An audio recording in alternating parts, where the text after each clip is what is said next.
So basically, currently what we're working on is making sure that we can add skins like these, like your helmet, your weapon skins, whatever else, to a look. And part of this was a bit vibe coded because I had this working, but it didn't really work that well with the database structure that I had in mind for it. So what I want is I want to be able to have people click on a look, and then somewhere, I mean, this is probably too many, and I need to still work out this part of the UI, but it's probably going to be some sort of like browser where you can click on the next image or something like that, but or have the thumbnails on the side here. But I want users to be able to show the skins that they're using, the whole look, and that's already all in the database. So the database structure that I have in mind is that we have a skins database, which is fully searchable, and this is coming from the GW2 skins API, which I'm crawling and then filling up. So we have looks. Looks have just all the look stuff. You have attachments to looks. So for now, that's just images, but maybe in the future, that's going to be videos as well. We have look skins, which is the connection between a look and a skin. So it's basically just telling a look. Look 1 is using skin 6519, which is Mistward head wrap, right? So this is basically tells that skin number 1, which is a parasite in me, which is this one, is using skin something, right? But in the UI, I want to restrict people to use certain skins because you can only have one head wrap, only one headpiece, right? So there is some extra translation that needs to happen from how we show it in the form versus how we do it in the database.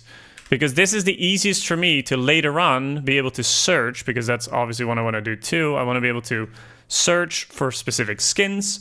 So let's say you have a certain headpiece and you want to find the looks that use that headpiece, then I can search all of the looks just using this like relational table to find the looks that have this headpiece, right? So if I want to search for all the skins that use this thing, I can just basically query and say, hey, select all of the look skins where skin ID is this one. And then I can do a join and get the look from it as well, or find all the looks where the join is with the skin ID. So right now there's only one because I only have like populated so many skins. Sup, CAD? So basically what I did before was have a sort of one-to-one relation between the form that I have here. That I have here. The form that you see here is a one-to-one relation to what we have in the database. But obviously the way that the helmet, the weapons, and everything works, it is not a 100% relation because Helm ID, for example, that I'm storing here, so I'm using Helm ID here, Helm ID is not a field on the look. So there needs some translation happening, which means I need to pull out how I structure this form into some other object. So instead of letting me do all that work, I asked AI to do that work for me. And so what you're seeing here is basically AI's work of what I had before and then translate it into pulling out the data. So what does that look like? So I have a form schema, which is just the look form, the way how you can create a look, and it just says it has all these fields and the values can be this. It has an Helm ID and it has weapon skins and it has attachments, which very closely relates to the logic that we have for an actual look, which has exactly the same fields and exactly the same values that it can have. It has some extra virtual properties to be able to pluck out some parts of the data. So that's exactly the same sort of mapping that we're doing from the database back into what we have. And it has actual database relations, which our form does not have.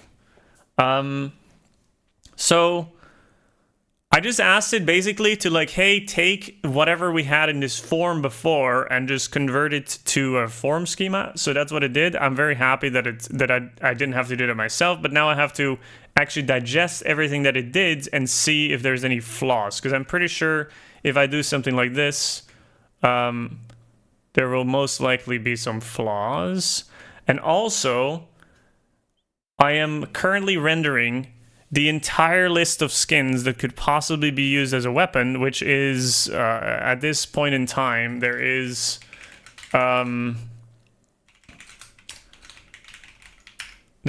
over about 6,000 skins in the game. Weapon skins, that is. So if I have 2 select boxes here, I'm rendering 2 times 6,000 options, and for 2 weapon skins that is still okay. But if you take a look at like this one, you can already see that the loading takes kind of a long time because it has 5 weapon skins, and then if I click on this select, it's pretty slow, and this one the same. So you can see that like it's starting to take its toll on how enjoyable how much it enjoys having so many elements in the page. So I think that we need to do either some lazy loading there or some searching to only render like what is actually in view. So that is what we're going to be looking at today. And I can also see that if you have a lot of images, there's probably some grids that needs to be rendered here. But yeah, that is just something that we're going to be looking at later time. So what I want for this stream is I want to be able to see if we can iron out all the bugs, show all of the different skins you can pick, because we obviously have coat and shoulders and gloves and leggings and all that stuff. So those also need to be added. So we're basically going to just be reviewing what our AI has done for us, which is touched these 3 files, because I haven't looked at this yet. Oh yeah, this skin stuff is fixing an issue where we had gathering tools in the skins list, but we didn't account for having those. So it was like trying to filter on something, but it didn't actually know that this existed in a database. So that's okay. So this is just adds skin subtypes that we are not using. We're currently not using gathering types. I don't know, my G key is sometimes giving up on itself. Gathering types yet, but maybe we will in the future. So let's keep them in. Okay. This is just fixing some errors I made. Form schema. So we're going from just changing the look to doing a form schema. What's up, Toby, by the way? AI can be helpful. It definitely can. I mean, it's good for tedious tasks, right? Where I just can't. It's just sort of copying and pasting code over and mapping them to the next thing. It is doing some extra stuff that I probably don't need to do. But for now, you know, we'll see. Like, I don't know if all of this is needed, and I also don't know if the form schema needs to stay within. Maybe it is actually nice to have it live here. I don't know. I'm not entirely sure yet. Form schema chain set. So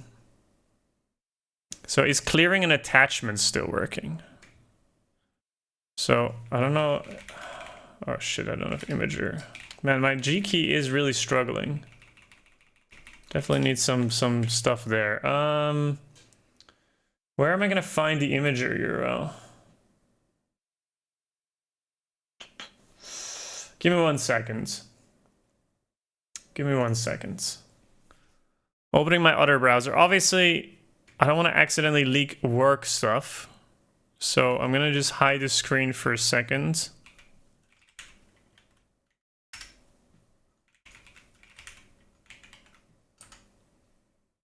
Yeah, okay, this is fine. Okay. I don't want to accidentally leak work stuff, so... Okay, so here we have... These are all looks coming from the old website. So I just want to see if I add things here, can I still delete them? Yes. So that is still working fine. I know that there were some bugs. Oh, you can see that the helm is fully cleared when I save. So I saved and then it validated and it completely cleared the thing. So that is not working anymore. I think it probably also cleared this. Yeah, it also cleared that. So there's definitely some stuff that are still broken, but we can figure that out, I think. It could be because... Not entirely sure why that happens. But yeah, let's take a little look. So... let's take a look at the form. So we render a form. Our form is now... Skin inputs.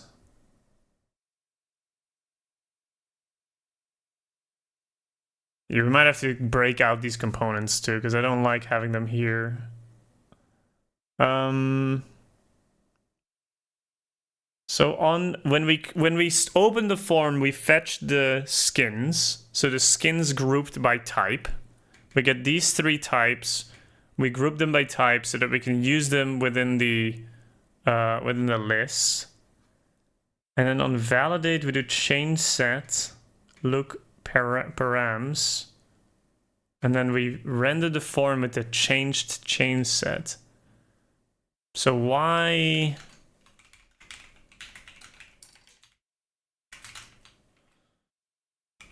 So why would this all of a sudden be cleared?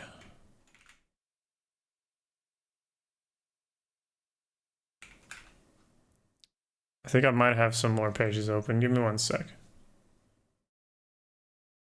When is the open beta? I paid for this privilege. Okay.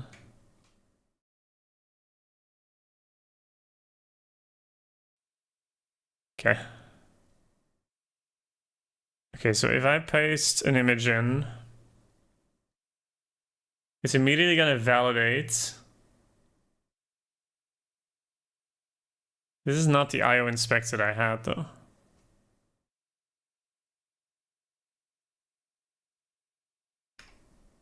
Ah.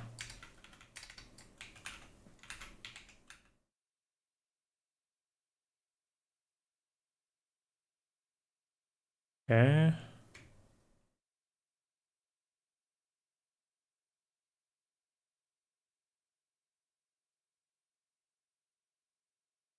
Handle event validate. So I pick this skin. Validate. Attachments can't be blank. Position 0. I think this issue already existed on master as well. On main. But the problem is this one. Found duplicate primary keys for association attachments. Only the last entry with the same ID will be kept. Make sure that all entries in the attachments have an ID and that the IDs are unique between them.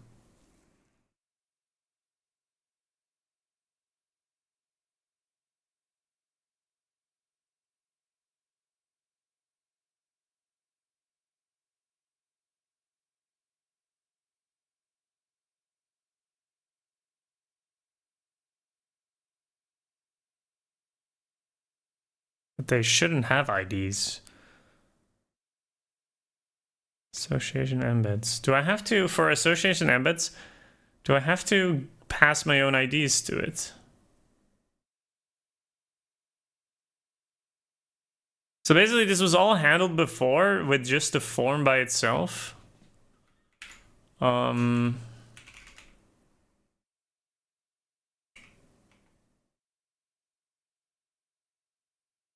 Because before, this combination with this was sort of doing all of this by itself. But I don't know if it's still doing that.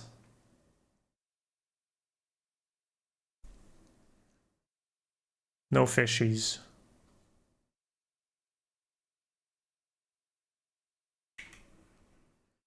See, this is kind of what I was afraid of, that this refactor was actually going to make things worse. It's going to take too much time to actually figure out. Why do we still have this form, though? Form schema.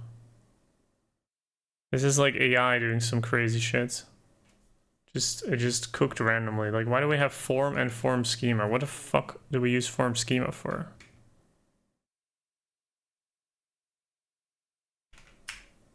This is not even assigned at mount either.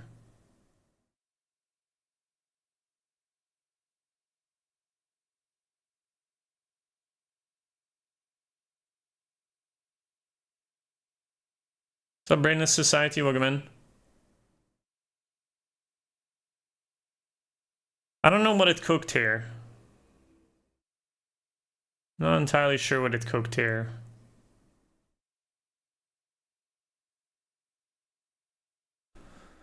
Okay, let's see.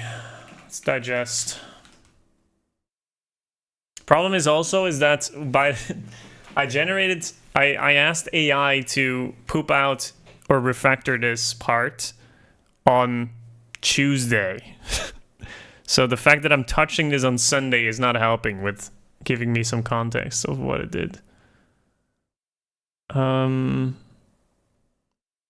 let's think here. So apply action. Apply action. Okay, so we are attaching form and form schema. I don't know why we're doing both. Why do we need both?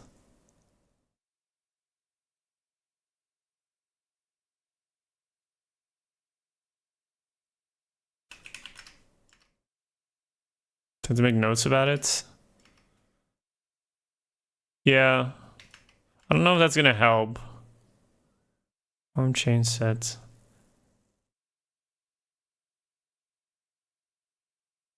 So let me see, what do we normally do?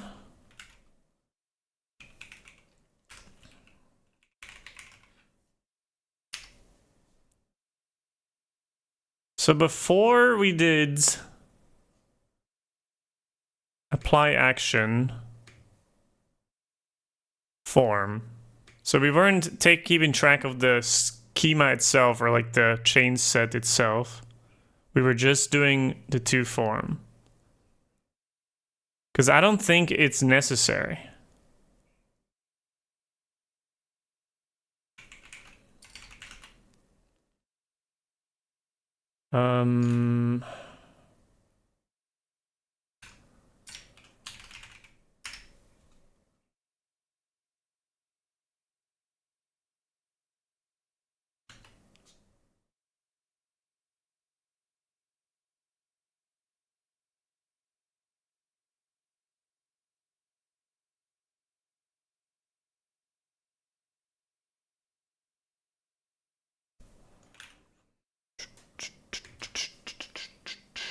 What was I gonna look for?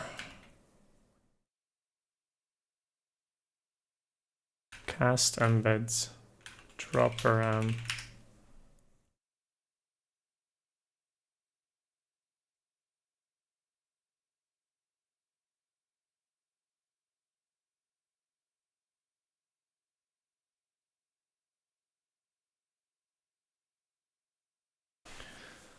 This is kind of what we have, right? We have a form. You can fill in a bunch of shit. It has items. We have just relationships that we're adding. Embeds many, on, replace, delete. We need this too, actually. I don't know, the AI didn't cook this.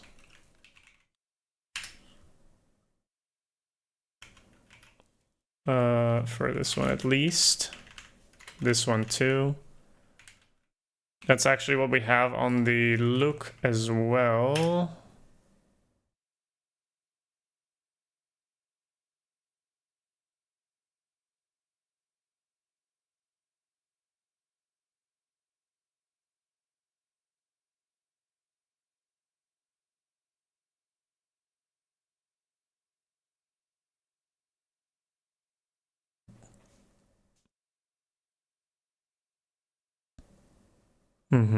This is what we have. What's up, Singo?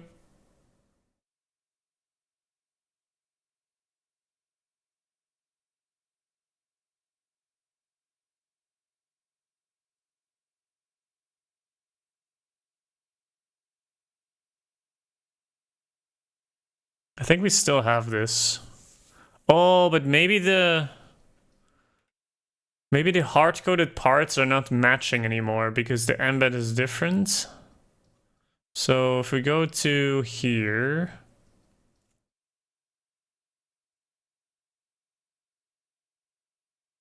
see, this might not match anymore. That's a bit of a weird part. So it's form schema. Yeah, okay. So this makes sense.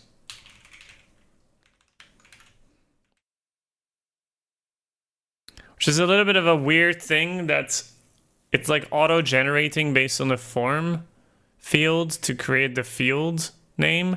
But for these sorting and drop parts that you're like putting here, yeah, that's just a bit of hard coding. Even the docs hard code that, so I'm not the biggest fan of it, but that's okay. So now because of a refactor, it doesn't really take those hard coded fields into account, but that's okay. I think that fixes part of it. That might be because that might help with the sorting.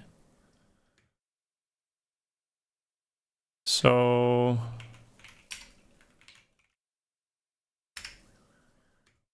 if we take this image,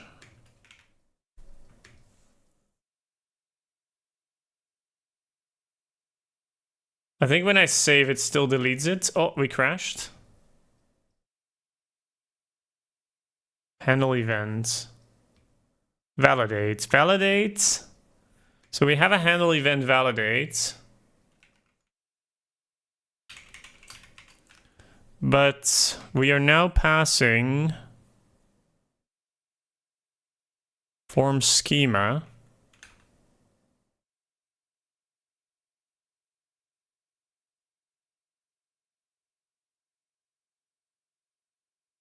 Is that correct?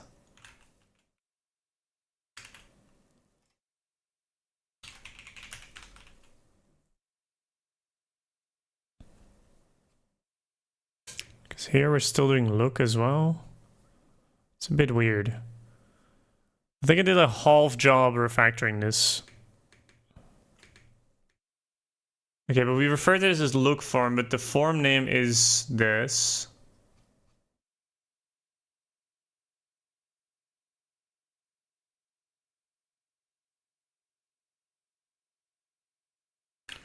So what we're getting here is, it's a bit smaller. So we're sending it this form schema with then the whole form. Yeah. Okay, look params into the form schema, validate to form. That makes sense. Let's get rid of the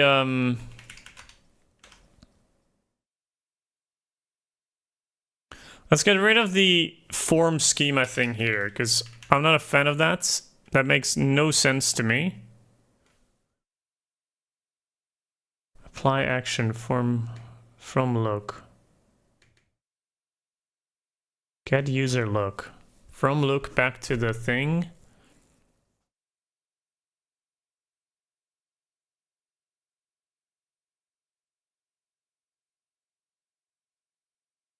This is like the translation layer. So when we apply the action,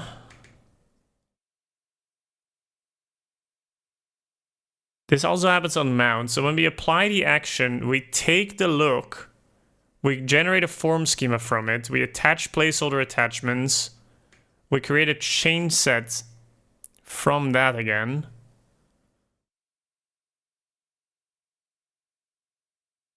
Which makes sense. So boundary-wise, this form only is used in one place. So we're getting the look from the database. We're turning it into a form schema. Then the schema into a chain set. So this would be nice if we could chain that, but that's okay. Oh, we can actually chain that. And since we don't need the schema, we can actually just pass it directly. So that's great. Like that. Schema. Or chain set, rather. Chain set. Chain set, okay. For the new look, we are creating a look, but I don't think we need to do that necessarily, but sure, form schema new. I don't think we need this look. Do we? Oh, we do need a look here. Okay. Sure.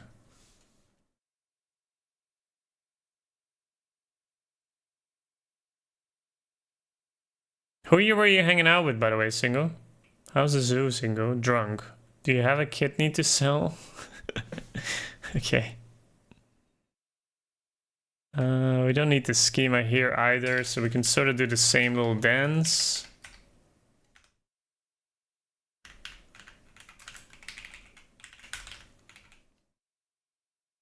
Okay. Save look is the same. We do the translation layer here. Which is probably not ideal, but we'll figure it out. We'll make it work. First make it work and then refactor, right?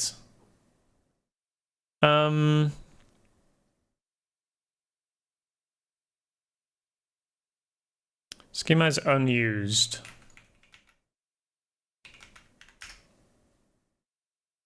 Schema.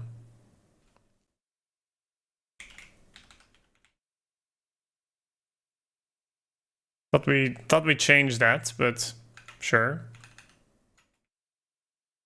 Form schema, undefined variable.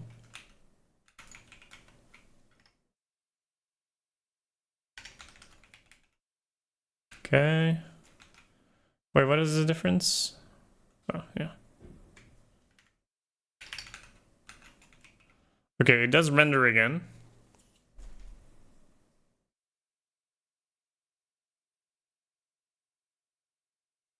Meeting monkey. Oh, what the fuck? That's hilarious, actually. That's big.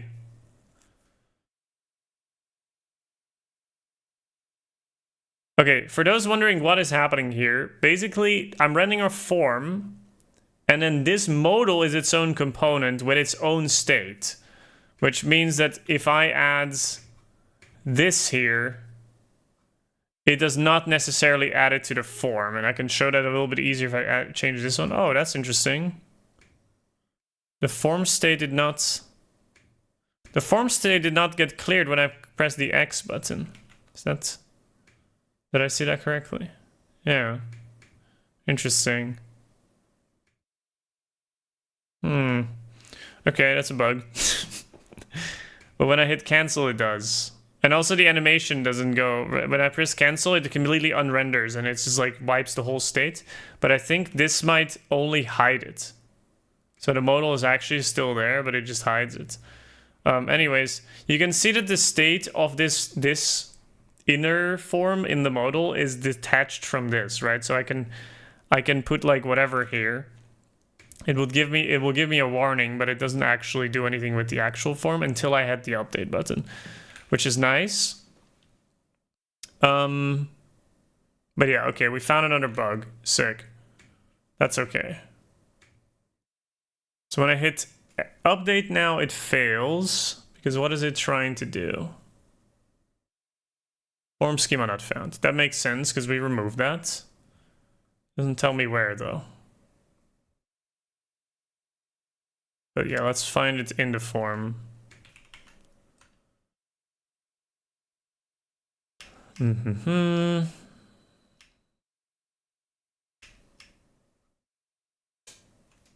Science form schema. Yeah, I don't have that anymore. Do we need that? How were we doing this before? Clear attachment. Form source. Yeah, why not?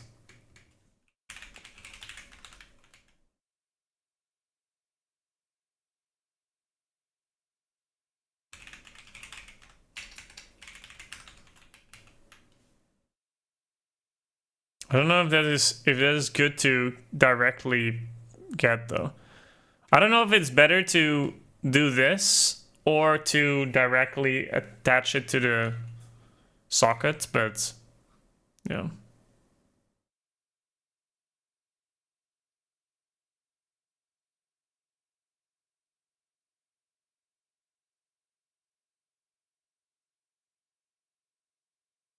That reminds me, I went to the hospital recently and a nurse wanted to take my height and said, and she was like, no one wants to be short, so I added some centimeter to your height. Based. Okay. Attachment modal. Form.source. So I think nothing had to change in here. I don't know why it did that.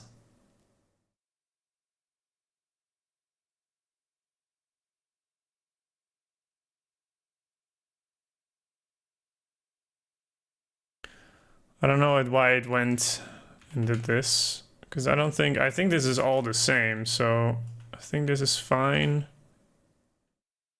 And then we update the chain set.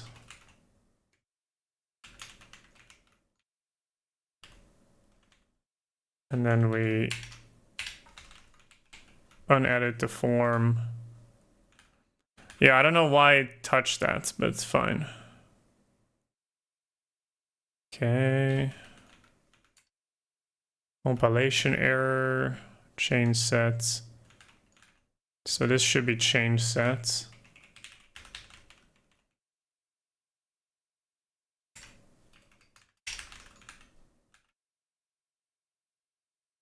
Sometimes AI is just cooking stuff that it doesn't have to cook. Okay, what are we doing right now? How are we cooking?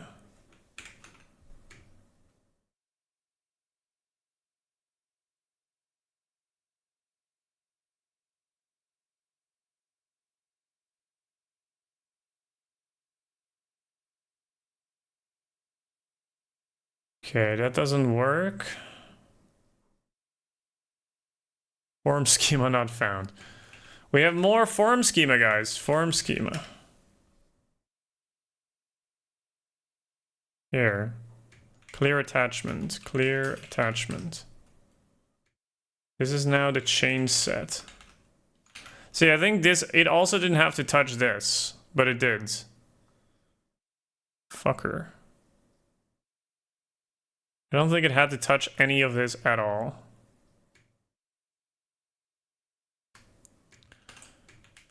I think this was working perfectly fine.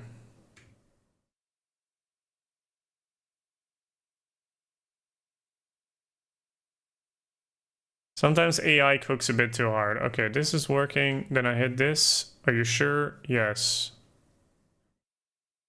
The only thing it's complaining about still is the primary keys for attachments is the same. Which is interesting, because we're in the new case. So this is still a valid issue.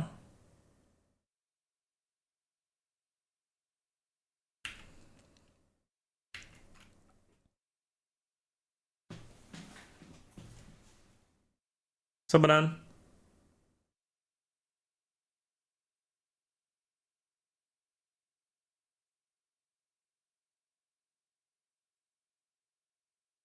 See, what I'm wondering is whether I can actually embed a schema that is a full schema, database schema. So it's doing embeds many weapon skins, and it's doing weapon skin here. But weapon skin is an actual embedded schema, but attachment is an actual attachment. So I don't think that it can do that. So let me just do this real quick. Which is not ideal, because then the validation doesn't translate over very well.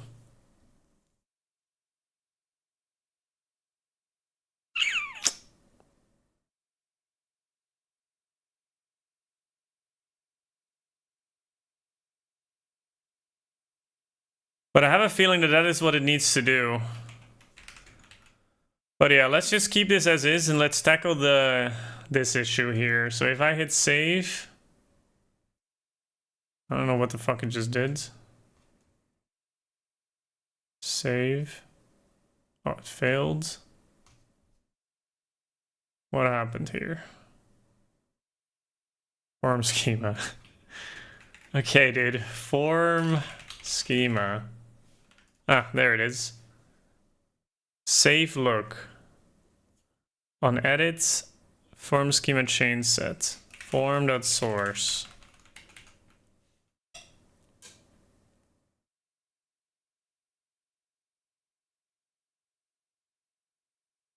Is that correct? Didn't we get a change set already from this? Wait, what were we doing here?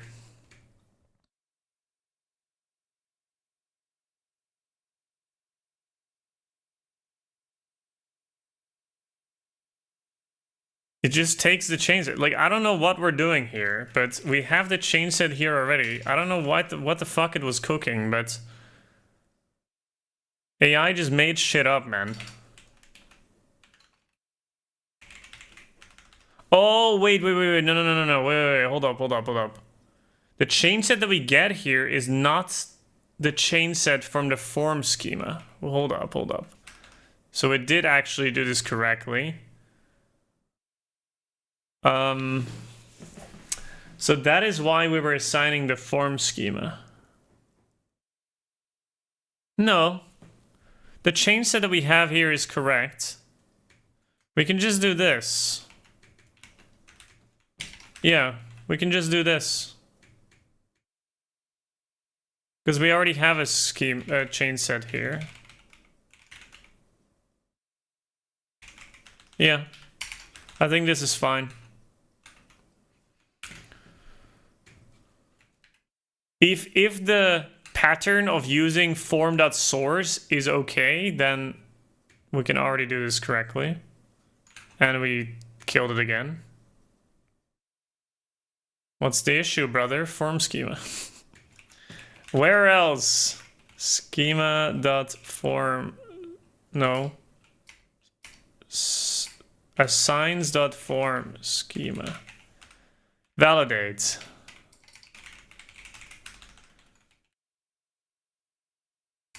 Okay.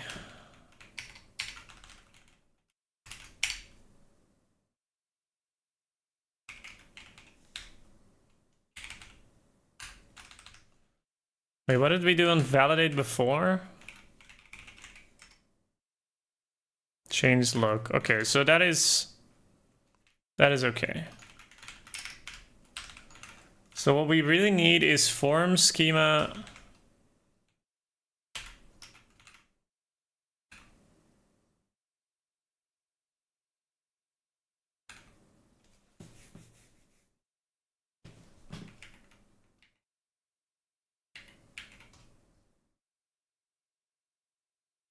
Form schema attributes. Form schema, no. This is not the form schema, this is the change set.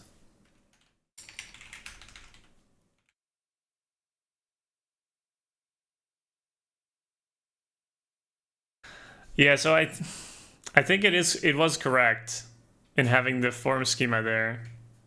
I think I undercooked. Because the look is also there. The look is there. So the form schema should be there too.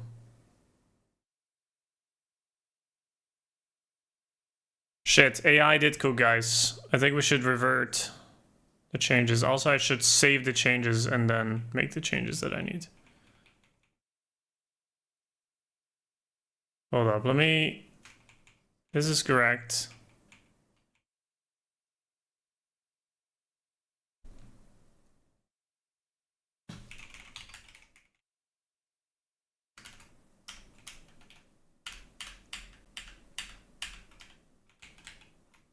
AI saved it. AI was correct, guys. I was wrong. I think it still doesn't work, but... Okay.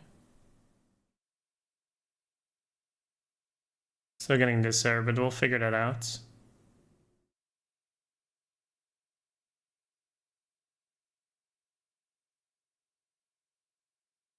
But what is the issue? What was it crashing on? Handle event save, form schema. Oh, yeah. Okay, I know.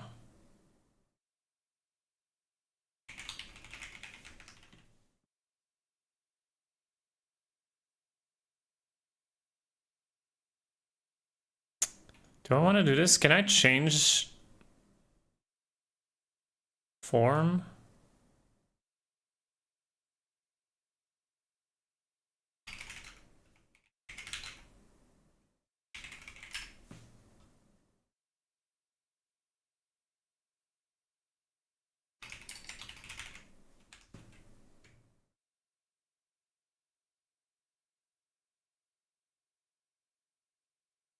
Yeah, but I don't need to change that everywhere. That's the shitty part. That's okay. That is okay.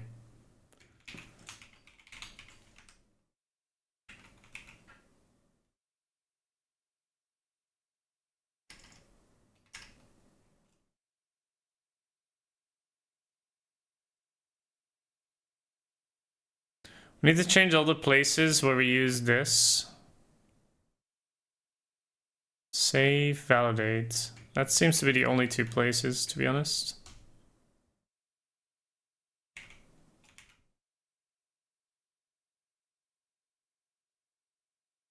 Save. I don't see errors.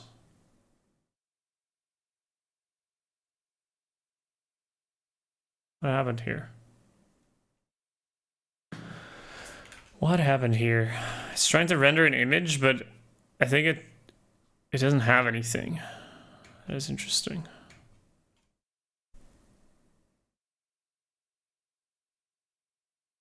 Valid true.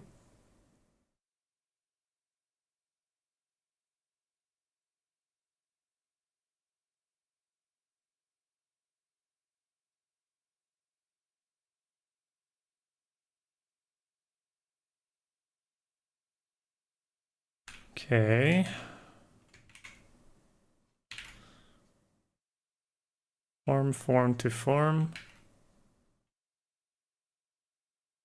Save look. That is also a bit sketch. Okay, so I don't see any form validation right now.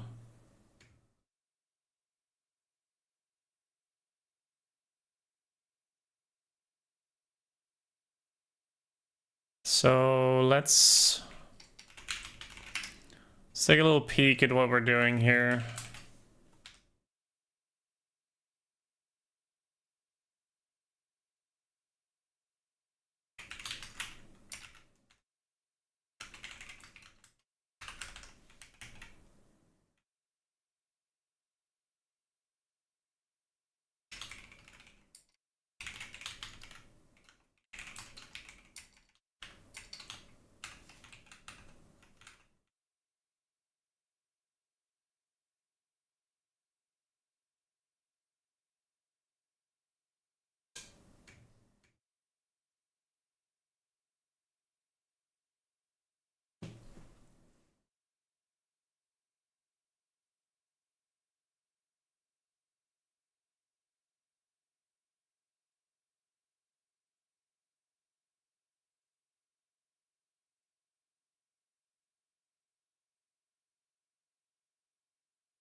Can't be blank.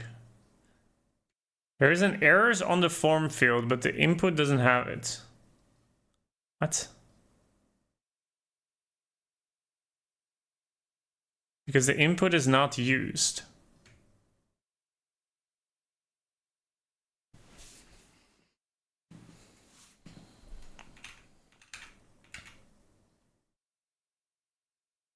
I think I know why. Because in here we get a chain set that has an action.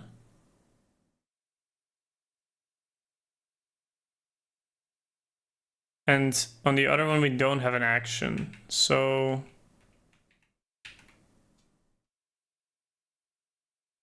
if you look at the validate, I can do two form here, validate. But on here, when we're saving,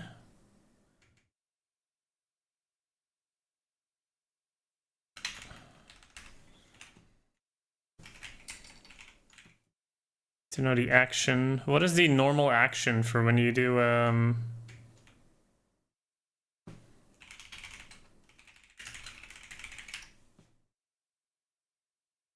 the errors are coming through, but it just doesn't show them because it thinks that it doesn't have to.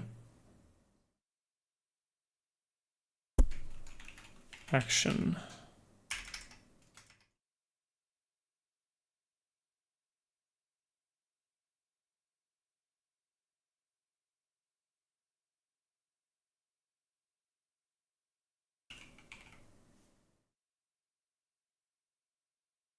Even if chainset errors is non-empty, errors will not be displayed in the form if the chainset action is nil or ignore.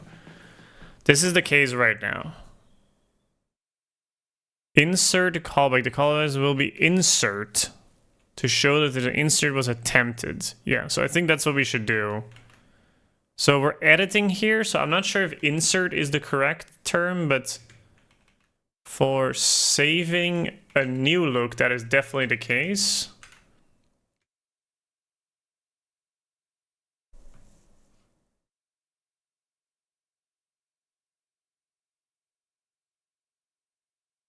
Same is true for update/delete.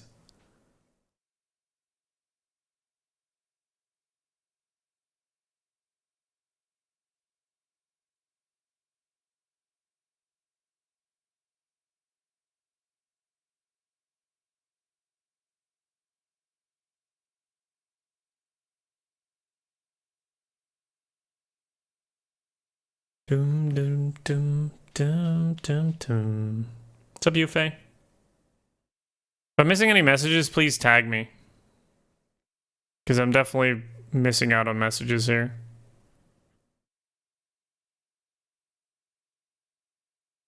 What should they give me exactly? Like you can have arbitrary actions.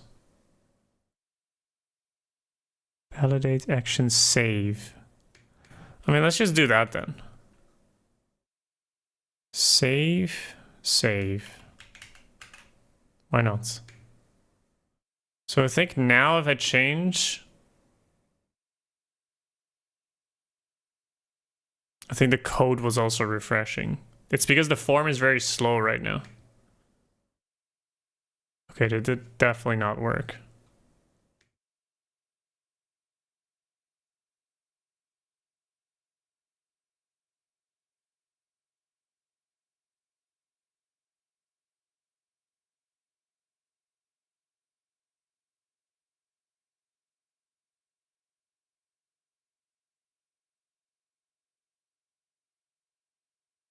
Soft toast. GW2Style, is there a readme or something that explains what it is? Not right now. But TLDR is it's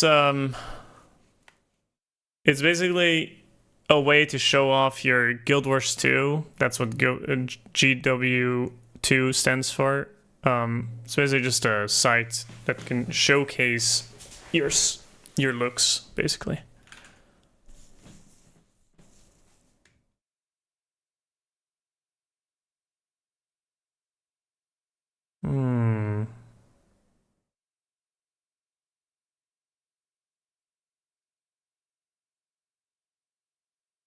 Why is this the way it is?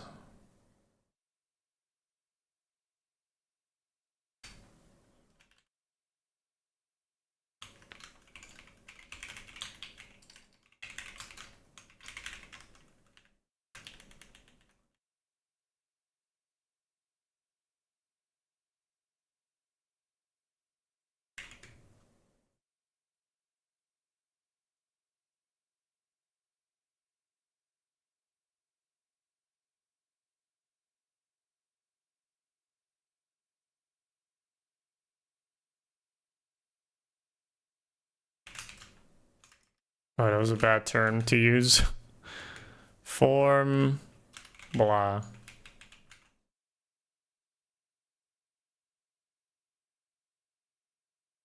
Why is it doing the second refresh? I'm not entirely sure why it does that. Maybe there's some formatting that the editor does that is also pretty slow. Okay. Oh my goodness. Form, blah.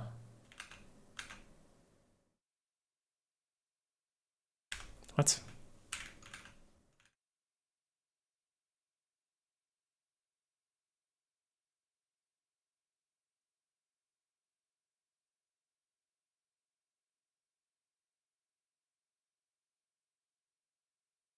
Handle save.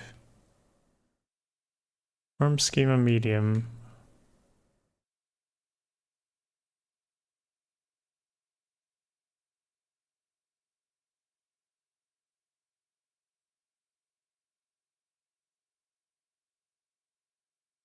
Description. Any reason prefer IO inspect instead of debug macro? There's no preference really. I just haven't worked with it before. So it's just basically just a knowledge gap. I think it might be better, honestly. I just don't know how it works. 3D model will have the armor pieces? No. People just like just dump their images in.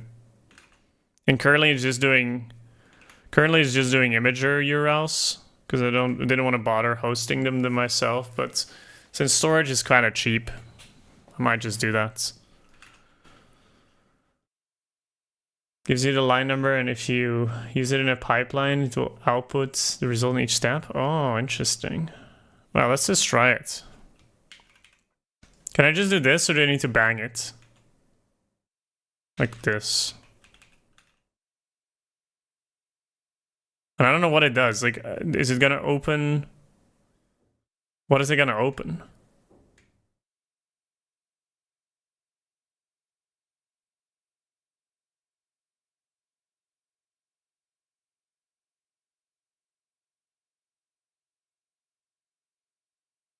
Same parameters as I inspect. I see. I don't think we're getting there even. That's weird because we're here.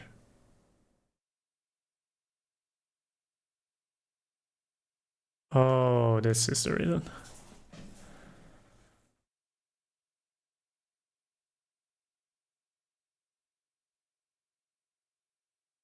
Yeah, this is the reason.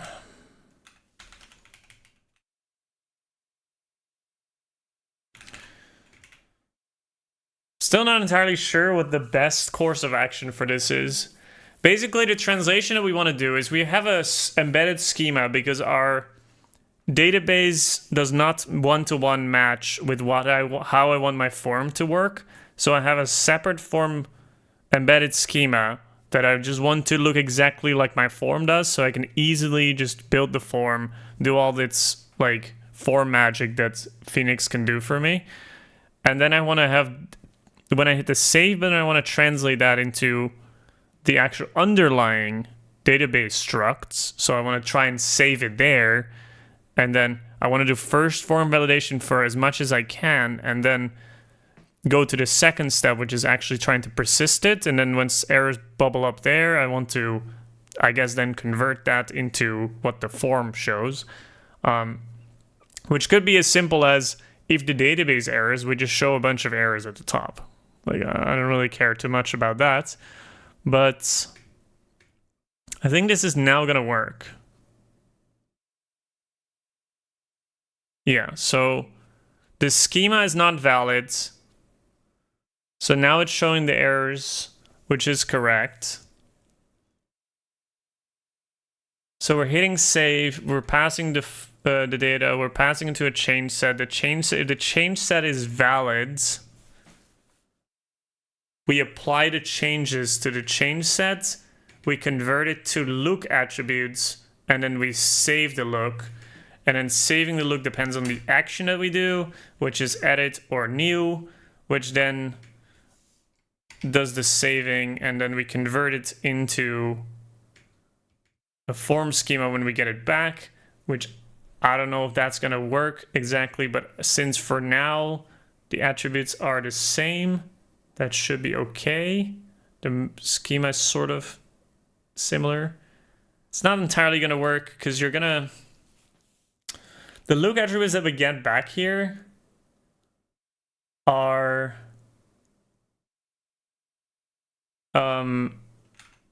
look skins. And so we need to map that back into what we do at the start, basically. So on mount,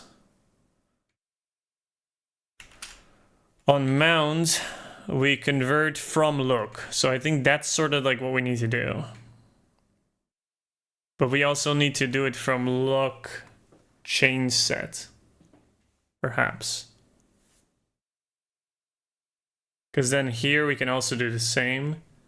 We can get a look change set, get it to a firm schema.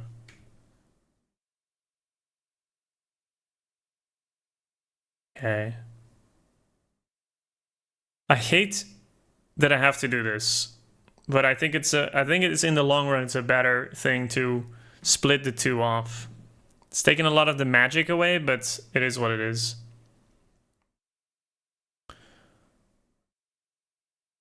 Handle info update. Okay, that's fine.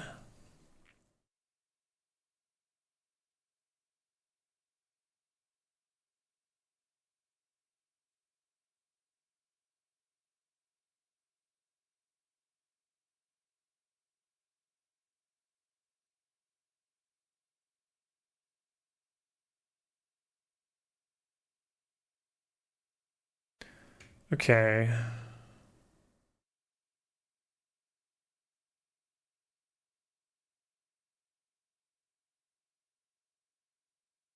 Do we have any validation on this? I don't think we have yet.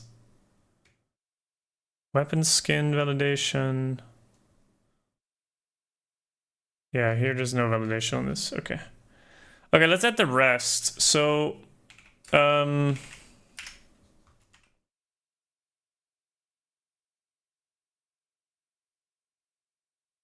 let's add the rest of the things here.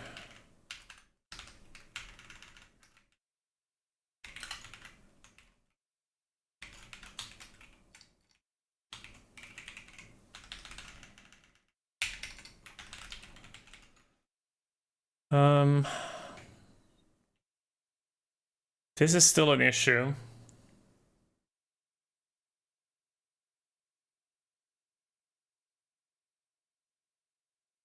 Yeah. That's okay though.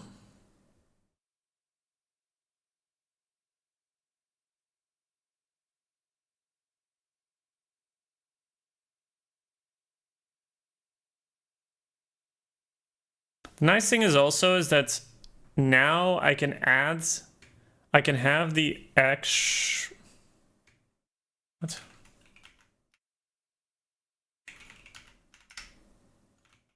Oh, I hate that it does that sometimes.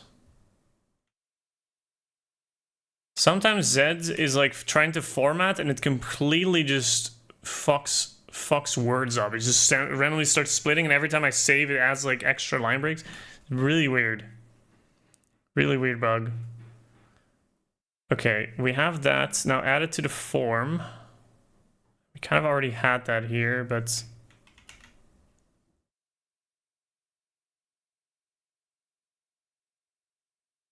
Okay. Shoulders.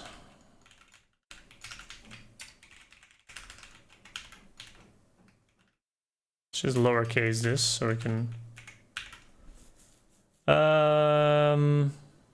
Coat.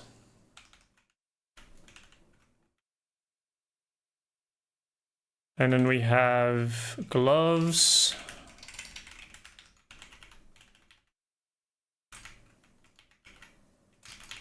Leggings. And we have boots. And then we have a back piece, which is optional.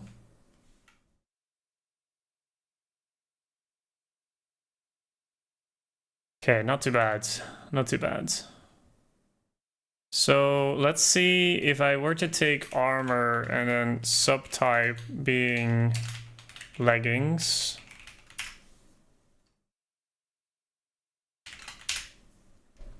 Then we have 400 rows. So that explains why... Oh, we don't have back. Oh, yeah.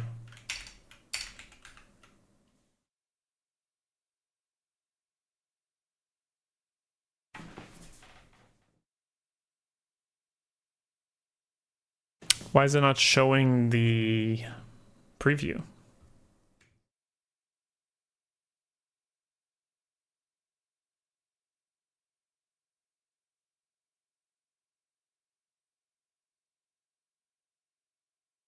Hmm.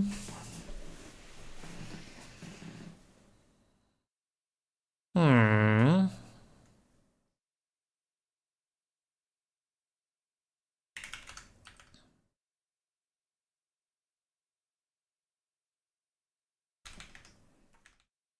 Hmm. Let's try it. Let's DBG.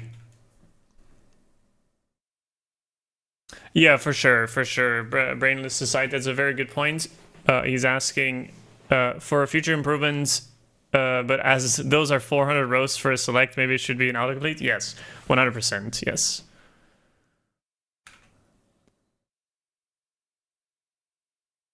It was debug, right? DBG?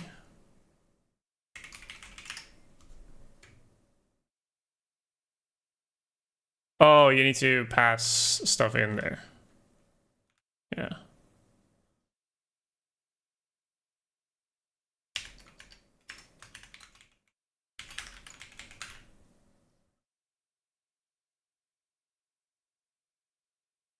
Skin input. So what is it supposed to do now?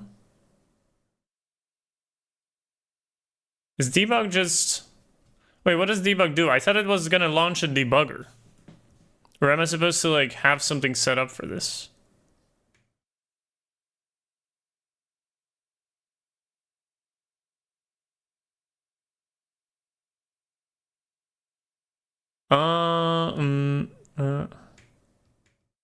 Oh, it's just the same. Oh, no, that's more advanced. Oh, sweet. Okay, well, this is even better because then it really doesn't matter. It just gives me more. Even better. Okay, this can be gone. Thanks for that, Brainless Society, by the way. Also, thanks so much for the help, or at least don't be shy. By the way, I need like all the knowledge I can get. You know, anything to improve this. Okay.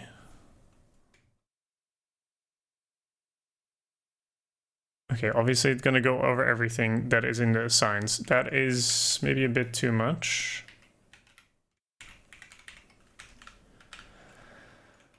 So what I want is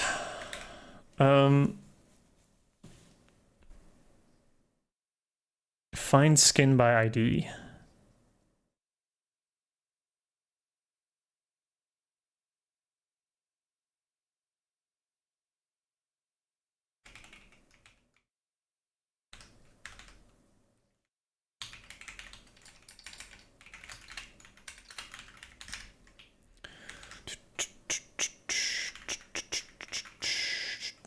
Whoops.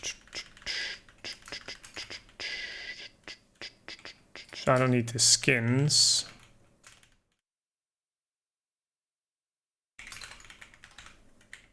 I don't know what kind of hotkeys I'm pressing, but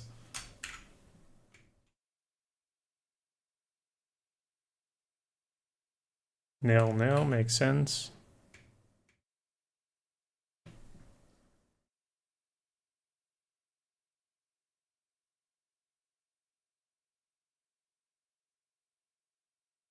Why is it working for the helm?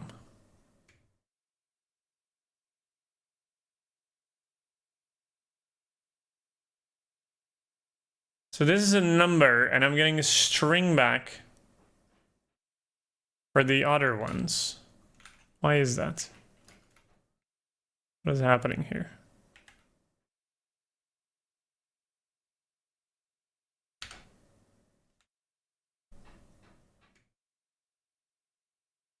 Why is that?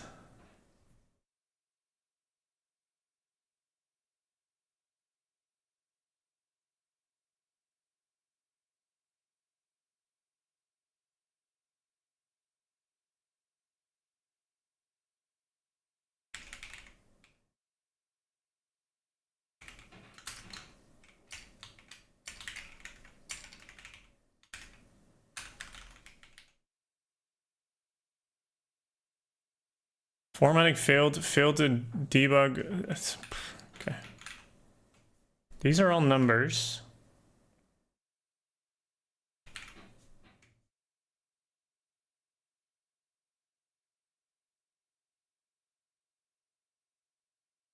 It's a number.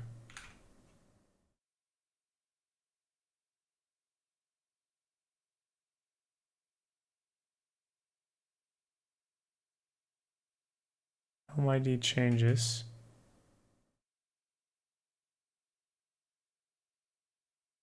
String.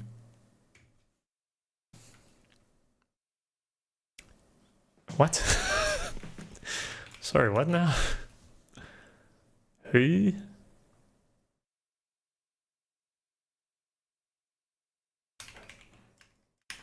Whoa, whoa, okay, hold up, I found it, but what is going on here? What the fuck are we doing here? From look. Ah, okay.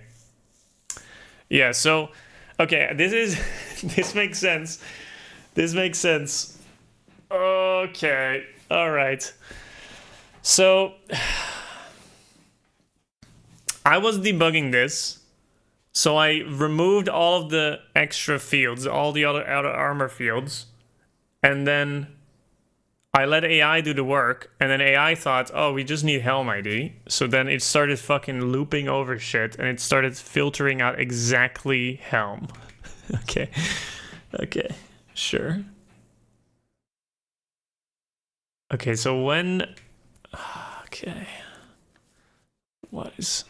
I didn't even ask him to do the fucking padding, but sure. Fine.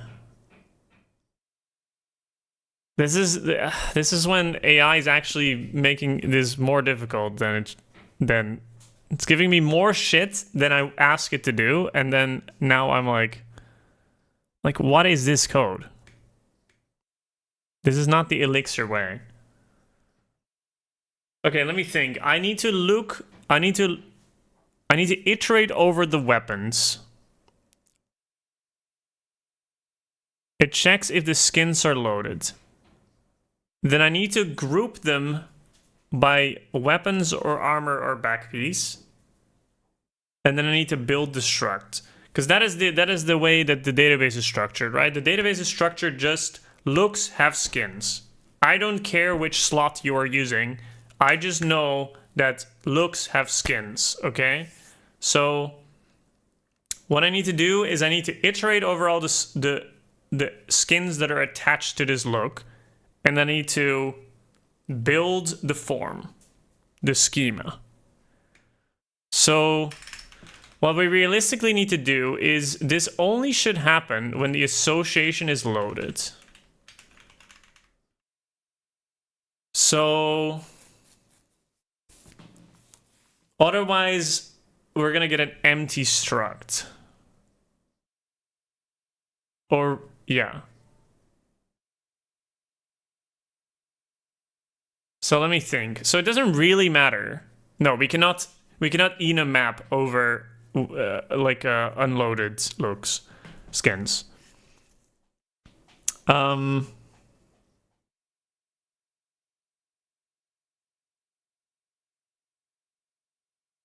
So I think this is a reduce situation. We reduce them or group them. I don't know if Elixir has something like group by or whatever. It probably does.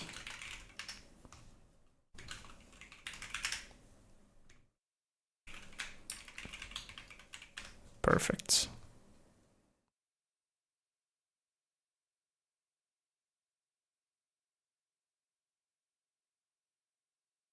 So a list of strings, group by string length. What is this? Key function, value function. Oh, okay. Is that gonna make things more clear? Okay, let's just do whatever I did here. So what I need is skins by type.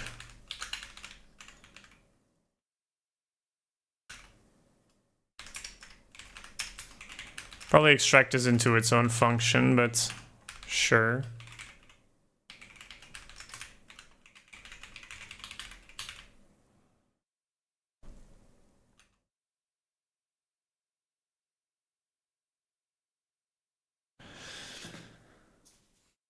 In our case, back piece is also armor, so we need to probably do some pattern matching here. So if the skin type, and this is a skin,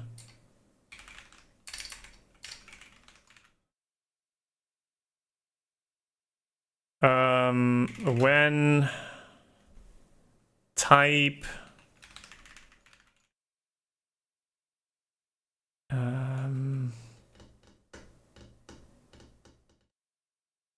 yeah, there is also the gathering case, so we're never gonna allow that, but let's just keep that in mind, that that is also an enum. So let's just say when it's armor or back, then we group the key by armor if the skin type is, oh my god, hotkeys. Oh, what am I doing, man? Sometimes I just lose track of the fucking, okay, when it's, sure, let's just do this. And then if it's anything else, can we skip in group by? Ignore? I guess we can do other, it doesn't matter. Okay, so we now have grouped, and then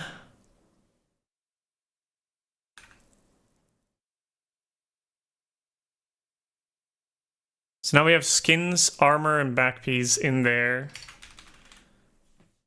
And then we need to build the struct.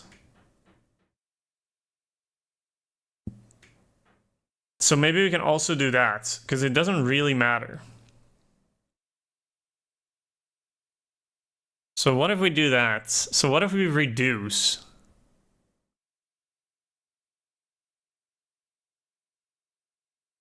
I think, is that the smartest way to do this? Iterate over all the skins and then fill the holes.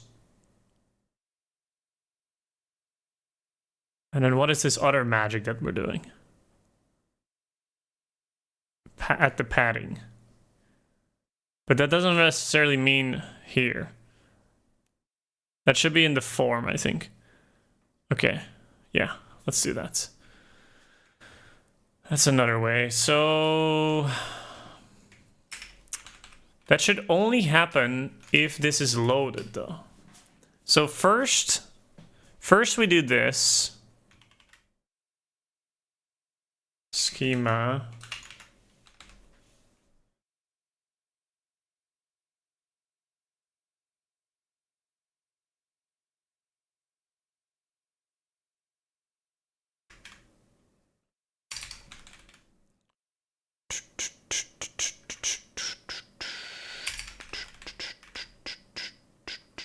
So these are the fixed fields. And then we do in little if Ecto loaded. Probably some smarter way of doing this, but if the skins is loaded, then we're gonna fill it.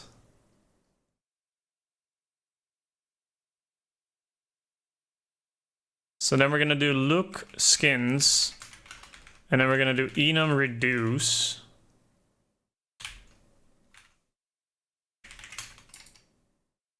What does map reduce?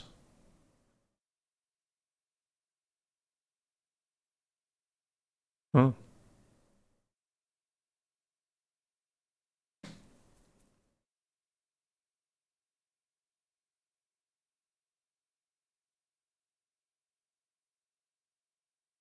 Keeping a given returns a tuple where the first element is the mapped enumerable. First one is the element, the second one is the accumulator. Must be return a tuple of two elements result in accumulator. For maps, I don't know why, what the difference is there.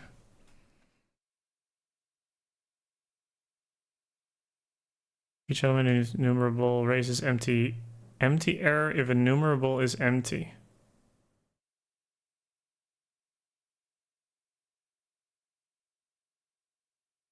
Yeah, but we're doing this one with a default. So we're giving it the list, which makes sense, and then our default is schema, and then we're gonna get skin accumulator or form.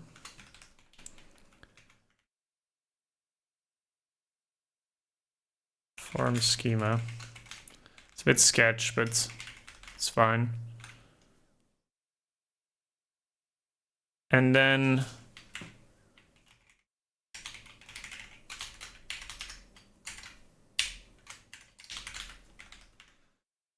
okay, now we can do now we can do a little bit of magic here. Okay? Now we can do a little bit of magic here. So our default is a schema. So what we can do here is we can pattern match now on the skin type. And it was already sort of auto-completing this. Helm ID. This is gonna be absolutely beautiful.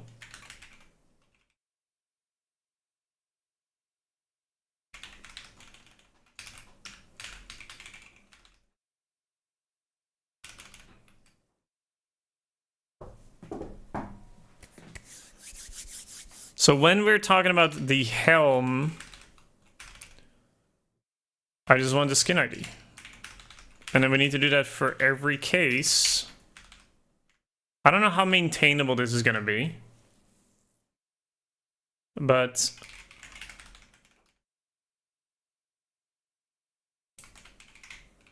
maybe we can do a bit of mapping here when the subtype matches with the ID, but this is okay.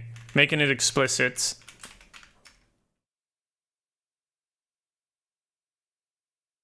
So we need to do coat. We need to do gloves. The thing is though, is even though this is explicit, this does not change often, right? Because they're not just magically gonna add some new equipment slot in the game. So the fact that it is explicit is in this way kind of nice because it just works.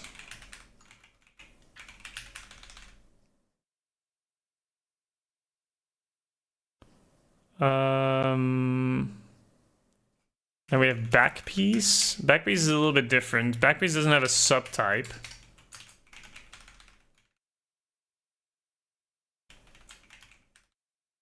And then weapon. Any weapon. No, backpack is here. And then for weapon skins, they just need to be added.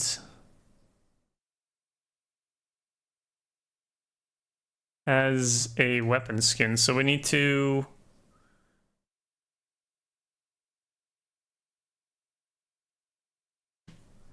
Can also do the weapons later, but this seems kind of fair. So when it's a weapon type, we are going to just add it. Yeah, this makes sense. It already pooped it out. It did exactly what it needed to do. And then this padding.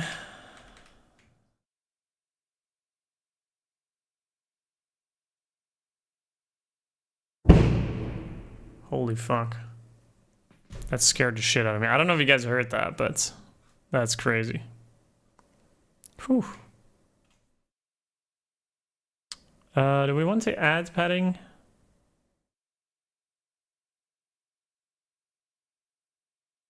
Fuck was that? It was just people doing like no,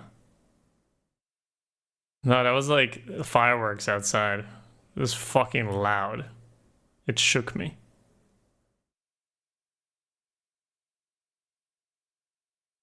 I don't think this is supposed to live here. But I think this makes sense.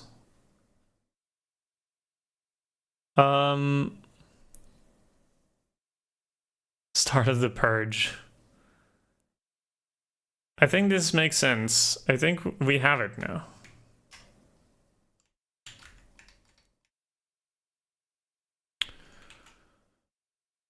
Okay.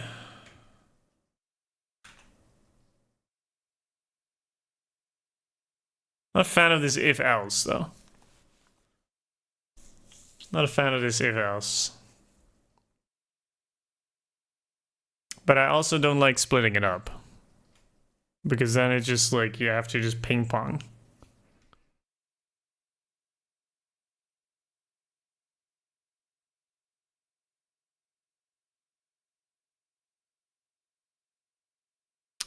I think I have an idea.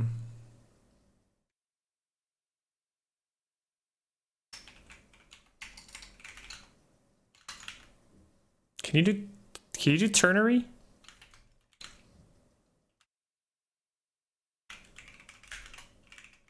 I know in Go you cannot do ternary. Oh, okay. Kind of. Multi-clause as much as possible.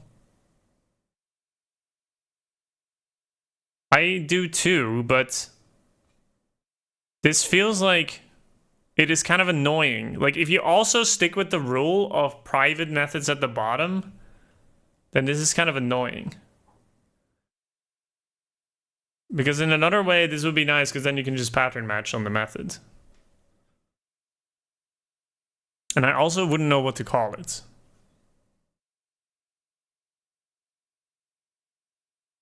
Like build skins, build. Like this method is doing a lot, you know?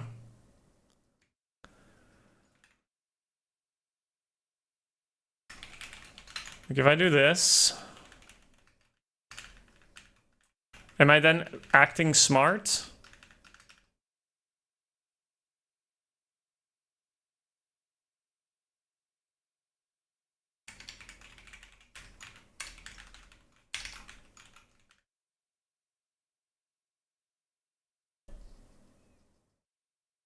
But the reduce function?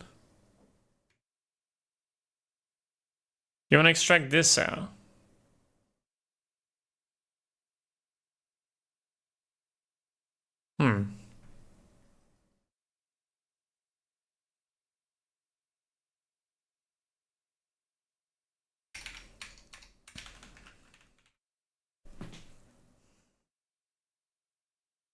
Fair, actually. Has a nice pattern matching already? Yeah. I don't know what to call it. Ooh, it could be very nice, actually. Would you put the whole reduce in, or would you just put the pattern matching part in? Because then it would be attach skin to schema. Or something like that.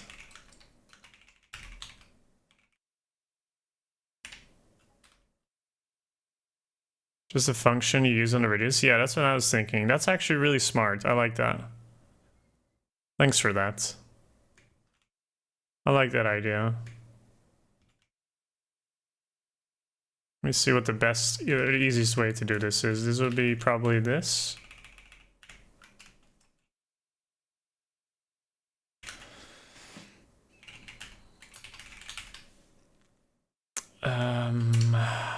Since we're in reduce.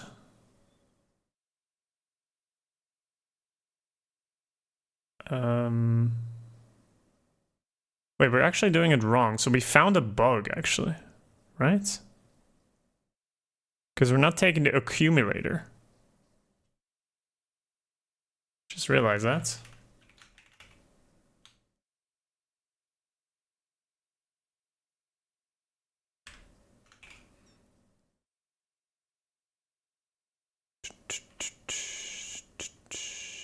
Okay, some stuff is gonna break, but that's okay. So now we can actually call this, give this a proper name too.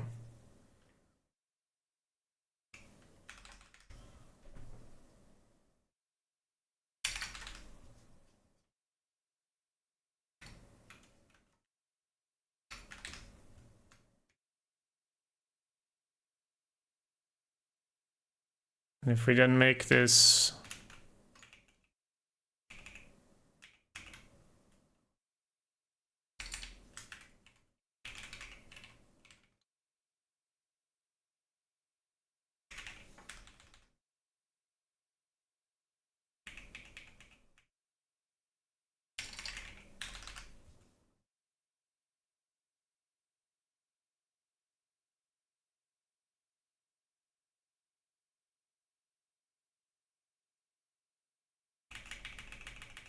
still missing the final clause.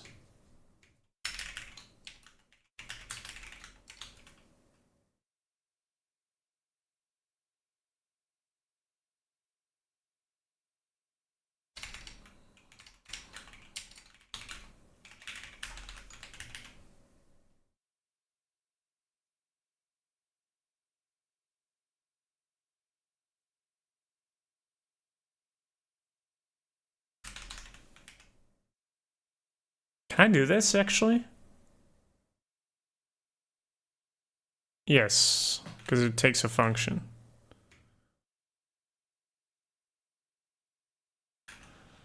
What's your issue, brother?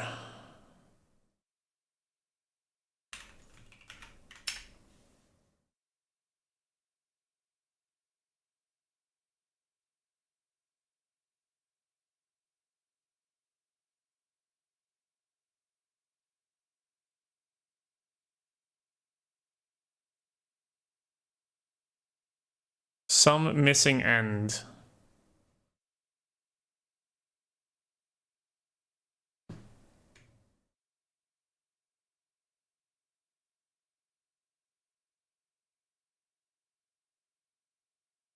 I don't need an end here, do I?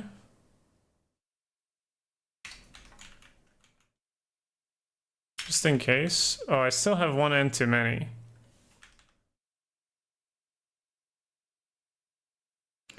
Where am I fucking up? Where am I fucking up?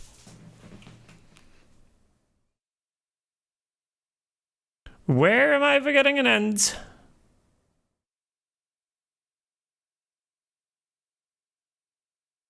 I've only touched this.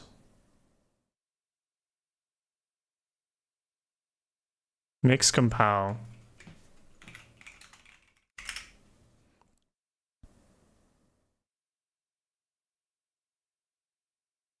Hints. On line 90.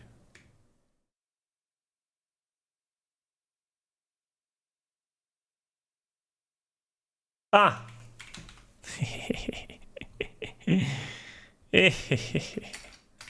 Man, those hints are crazy. They're crazy good. What's up, Silicon, by the way? Very interesting syntax. I love it, man. Okay, what do we got here? Cyclic module. Skin struct is not used. Huh, that makes sense.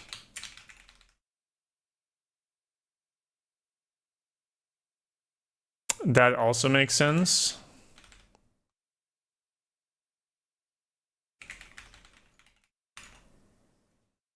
There we go. Sup, Kosi?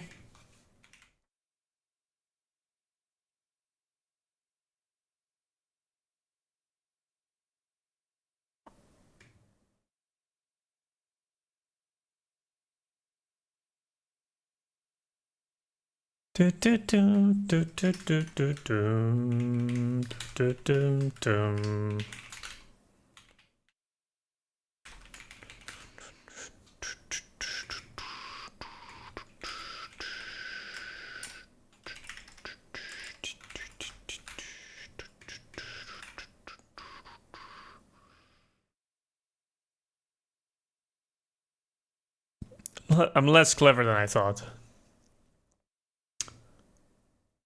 What are we doing? What are we doing here?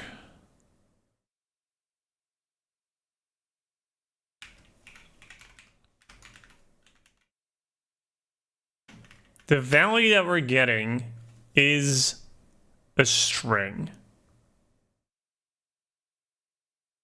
Does that mean the select options are a string?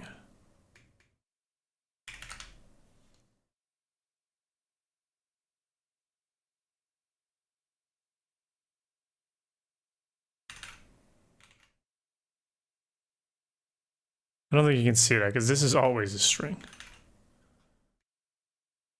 So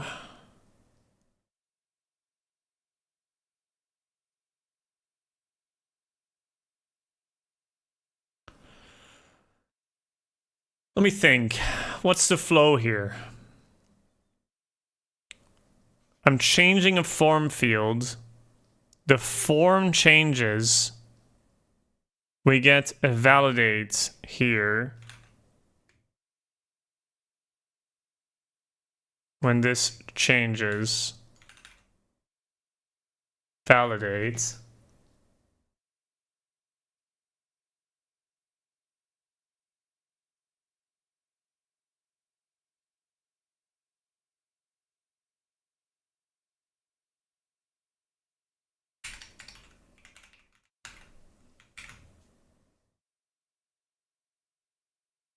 Are you casting the value? It should, yeah.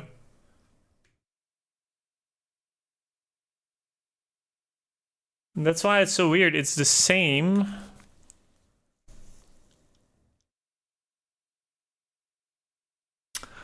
You're right. You're right. You're right. You're right. You mean the casting here. Yeah, this makes a lot of sense. I'm stupid. Only when you said it, I was like, wait, whatever you're saying makes a lot of sense. Let's break this out, maybe.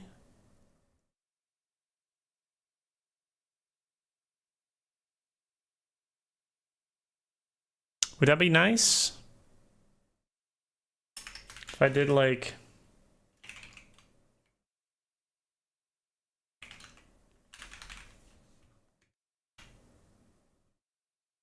Can I do this? Can I spread this even? Oh, you can do plus plus, right? Oop. Wrong button. Would this be nice?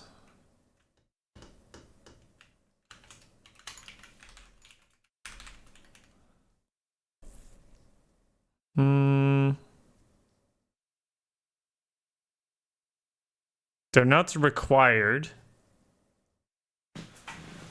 They're not required.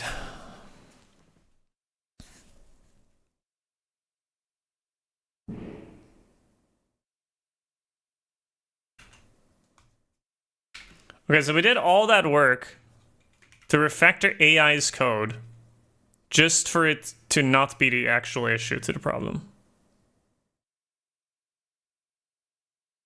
Obviously, this UI is not ideal, by the way, guys, and that's not the point.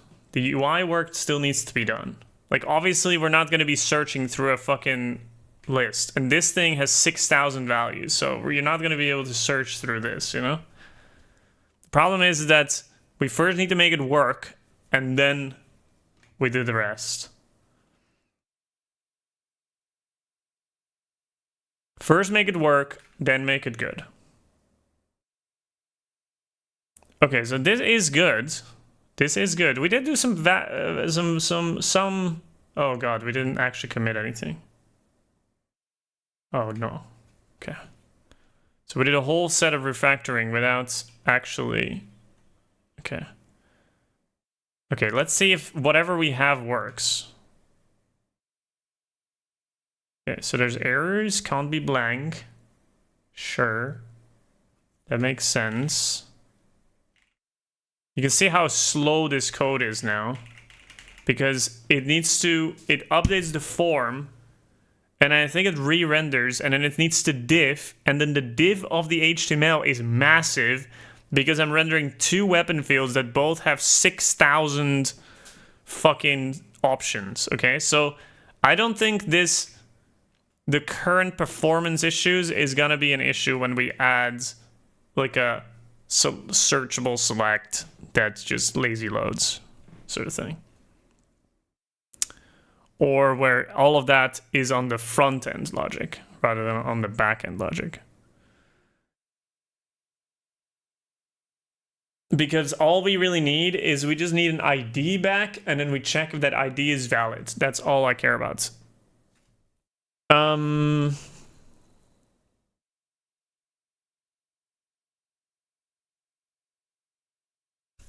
But let's see if this works. So technically this is a valid one.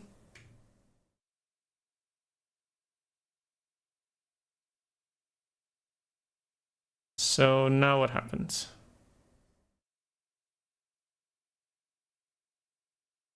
Poly blank is fine because we strip this off later. Okay, so what went wrong here? We did not create it, so that's good. I think this is now the translation from this.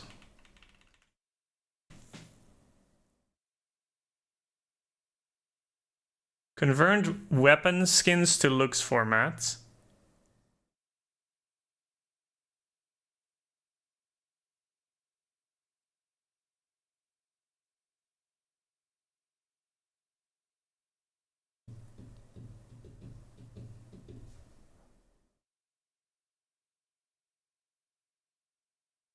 So here we probably... I don't know what the best or the easiest way to do this would be, but...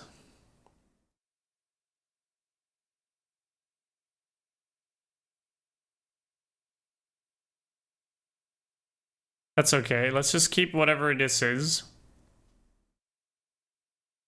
After this position is going to be the same.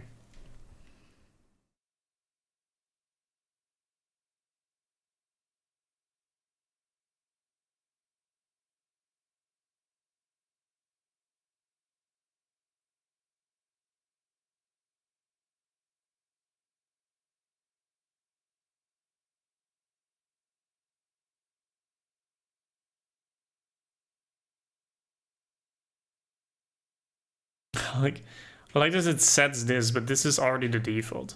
I assume. Maybe I'm wrong. Okay, let's just check the form here. So we're hitting the save button.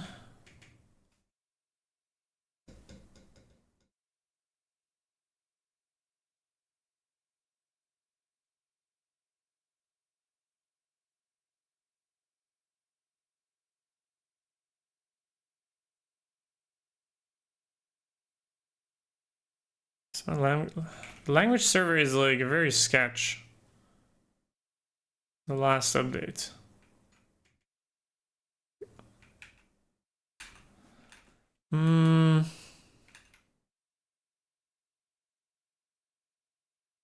We obviously don't know if the attachment part still works, but let's just commit this.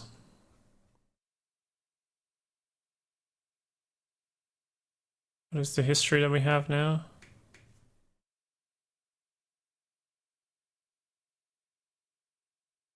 Move form to use embedded schema. Still be able to use it to have expert run on U of M. That would be ideal.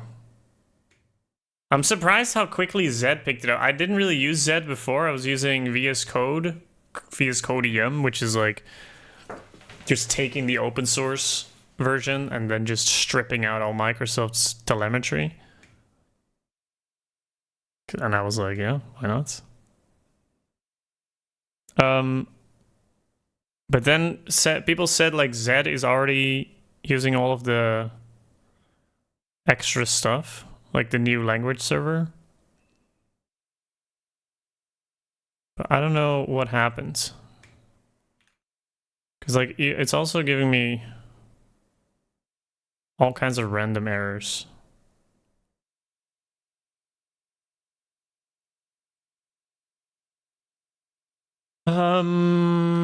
Okay, let's debug this. What is going on here? So we are saving. So let's see what happens here. So do we have any debugs left? Ah, we do. Let's also take that out.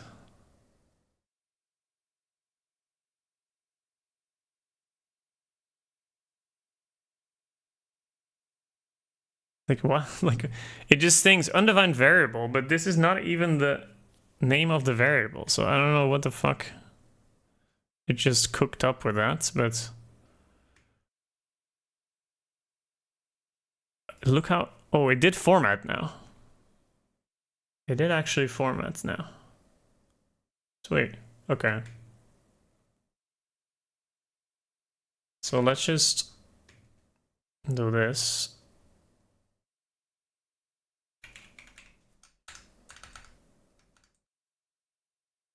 What are you? What? Huh? Fine.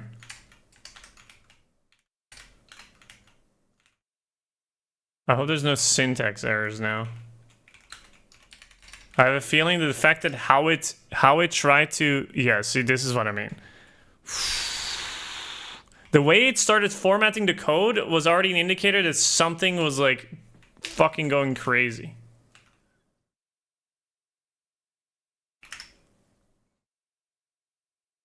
Skin is unused. Oh yeah, that is actually true.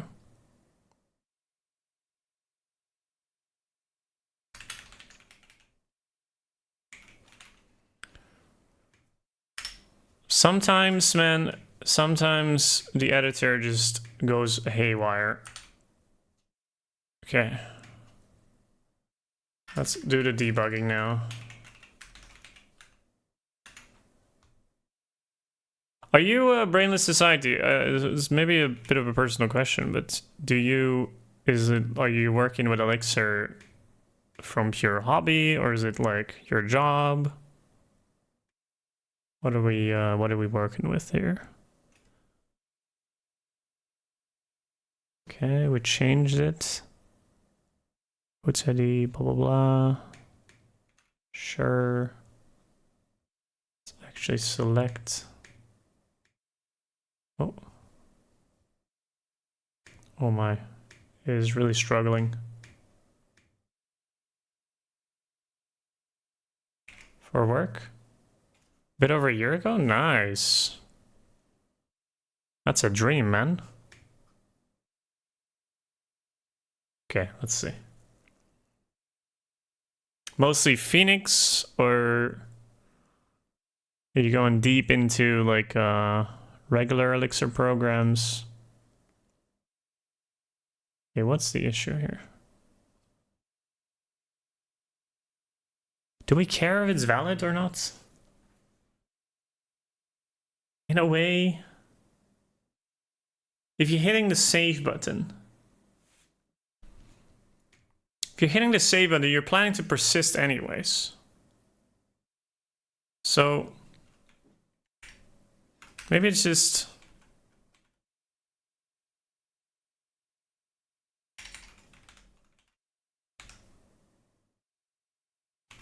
Let's save look do again. Sockets, no reply. Yeah, so it's, I think it's fine to respond with this. It did not format.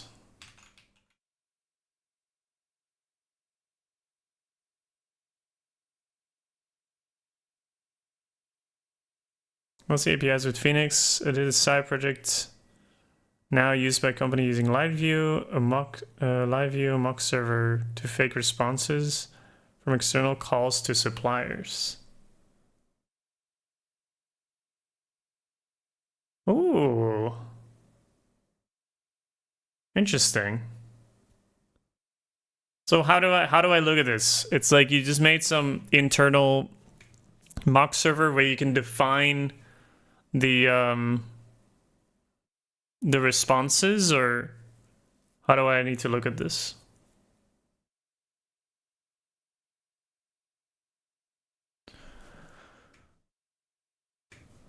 Because like, what would be the LiveView part? Or just some monitoring, like logging what comes in, what comes out. That would also make sense. I think this is actually fine. Like, I love how slow this is, because the diffing it needs to do. I'm also creating a massive form, but I kind of just want to push and see how far I can push this.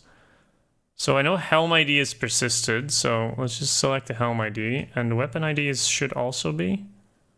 It's part of the current code. Save. Boom. Okay, this makes sense.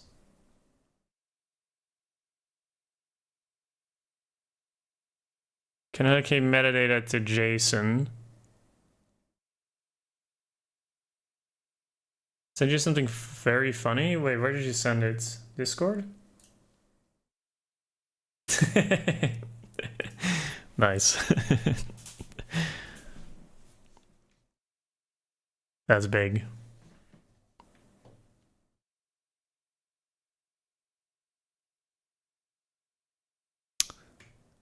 So I think the issue here is that when I call apply changes, let's see, when does this happen?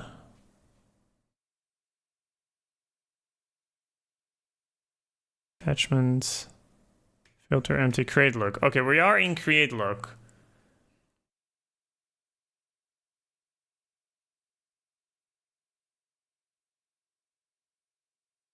But let's see what the apply changes gives me.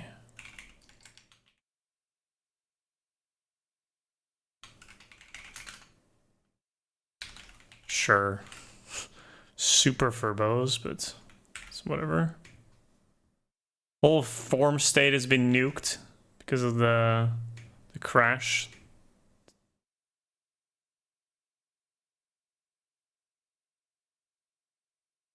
I paused at a good moment. Yeah, that looks lovely.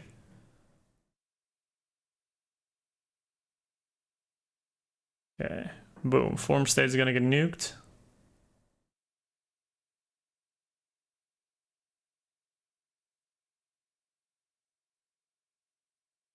Yeah, so we should definitely strip the empty attachments here.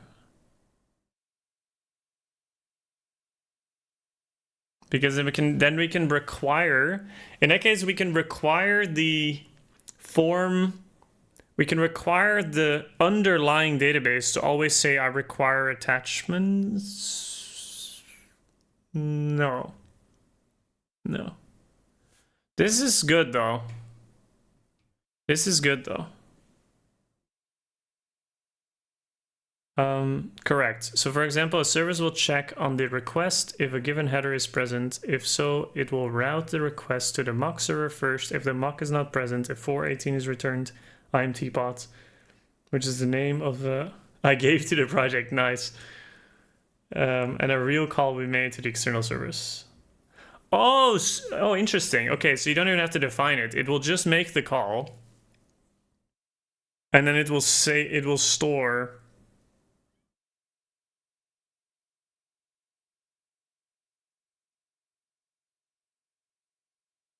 Wait, who is making the call to the real service?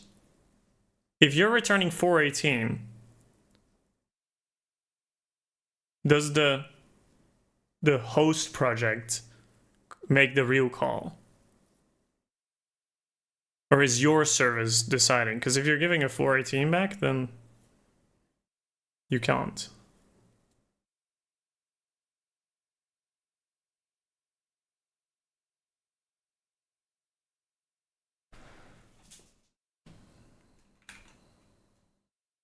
Because you could also say, the service is a facade, and you just make a call to the service, and then I will decide. And that you only do that for projects that can actually touch the mock server. I thought about making a project, but it's too much responsibility. That's fair. That's fair. Yeah, you could say, like, you're always forwarding the response anyways. But yeah, I do agree. If you're hosting, like, it's always also extra requests, right? So if the thing goes down, then yeah, it makes sense. Okay, why did I clear my browser? I have no idea. Let's save again. Crash it again. So, okay, we need to strip this.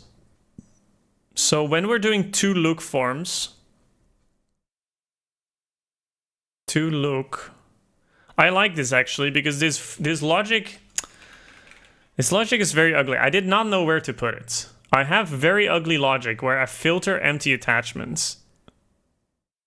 And it's like, it is the most disgusting thing ever. And I could not figure out how this is not part of,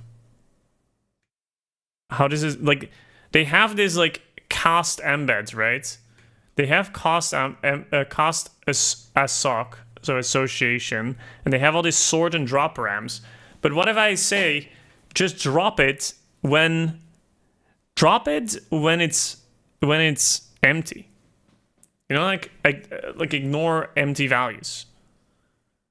Because I can foresee, like, in all of the examples that you see here, if I click add item and I don't fill it in, I don't want to see an error. I want it to clear. I don't want it to submit and then ignore the empty values. So it's like, so I had to do this, and I didn't want to put it in the change set. Like I didn't want to do it prepare here, but then I figured you can also do some preparation before save, but I don't know, it's a bit all over. So I put it in the context, but that also felt wrong. But it is the one place where everything is called, sort of.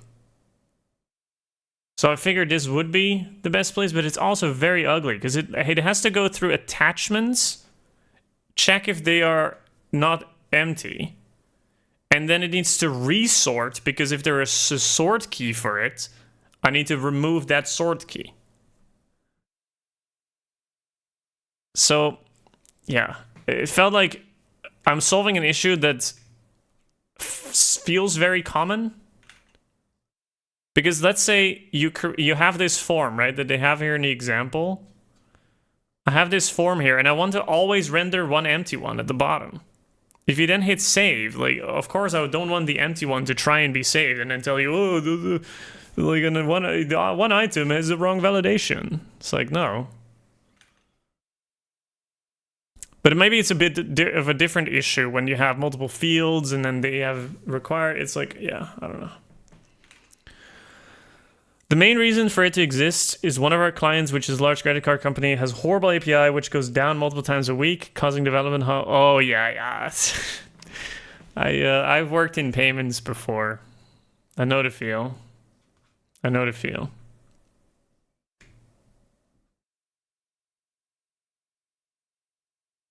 They would have so much like unscheduled outages on their test environment or their staging environment, and it was a hellhole to work with.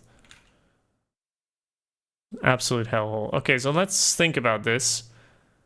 So let's just remove the empty ones on this method for now. Because that means that it's nicely contained in the form. The form decides... What's the issue here? Skin is unused. Yeah, we fixed that. Shut up. So before we're sending the data over to... I've also thought about, instead of converting it here to look attributes, I was also thinking of allowing safe... allowing those methods, the update method and the create method, to allow for passing a form schema. But then I was like, the form schema is a web related thing because it relates to the form itself. So I wasn't really sure whether that is the right call to make. So for now, I just did what AI did, which was convert it before handing it over to the context. So if we stick to that and we think this form is going to loop over the attachments,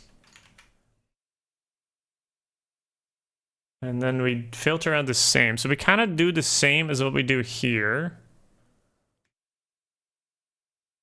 Long story short, I fell in love with Elixir since I joined this project. We had a 10 years old Ruby on Rails backend infrastructure, which is now a mixture of mostly Elixir code bases, some Rust, and a bit of Java, which I refuse to touch. Fair.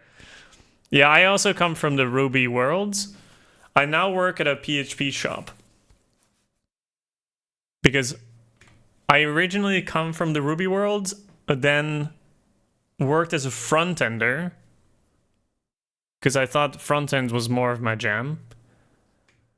And then I realized that I hated, coming from Rails, I hated the fact that everything constantly changes in the JavaScript world and nobody can agree on anything. Because when you touch Ruby on Rails, right, you feel like convention over configuration and you just fall in love with it because it feels like you're doing the right thing. If you're following the convention, and you also fight a lot with convention, that's why we love like Phoenix. Because at some point you're just gonna be fighting against the thing. But you just know that if you need auth, that you just have at the I think device was at the time the thing. You just know that you would be fine if you pick device. If you now have to pick for anything JavaScript, you need to pick auth. There's probably 16 competing solutions, and then half of them will tell you to use a third-party auth provider because you shouldn't be rolling your own auth. And it's like, it just makes you feel bad. Like every decision you make in the front-end world just makes you feel like you're doing it wrong. Because the thing that you worked on like 6 months ago is probably already outdated and there's a competing framework or library that does it for you. So then I transitioned into the back end because I was still a junior. So I started Ruby on Rails into front end, then finding out front end wasn't a thing. So then I just did both because I loved building UIs. And then because you're in Ruby world still, you also learn about Elixir, right? Because there was, even in my study when I was learning Ruby on Rails, there was already people talking about Elixir. And then I was like, yeah, this is solving a lot of the issues. And then once you touch Elixir, man, it's just, you can't stop. What am I actually sending over though? What am I actually sending over? Because attachments. Attachment sort, attachment drop.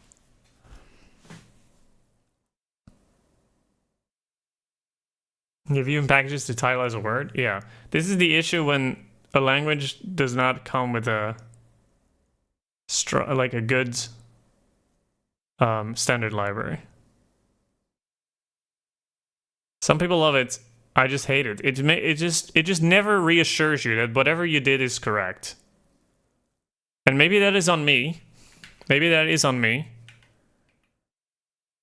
But if people only explored other languages, they will realize how shit it is to not feel like the code that you wrote is still going to be valid in 6 months' time. I mean, it probably is. I mean, it's working. It will work.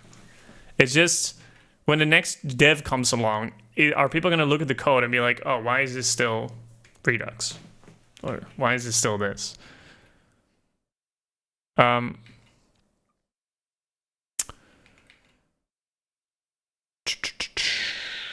What am I doing? What am I doing? What am I doing? I am iterating over the params here. But what are the params? Am I sending sort and the other thing? No.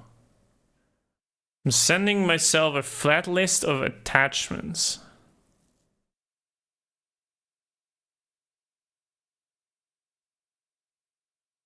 Let me think here. If I were to reorder attachments or delete some attachments, do I want that to be form logic and then only save on the save call, send the attachment that I want? So basically putting the attachment? Is that what I want? That could be what I want. But that means that in any other places I would add attachments, which is probably not going to happen.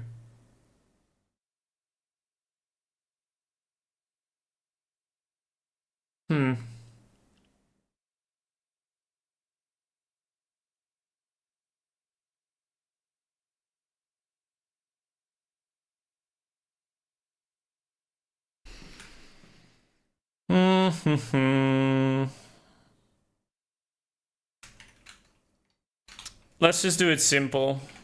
If we assume that the list is sorted and dropping all of the attachments, because that's sort of what the chain set is doing for us, we can simply just filter out the empty ones.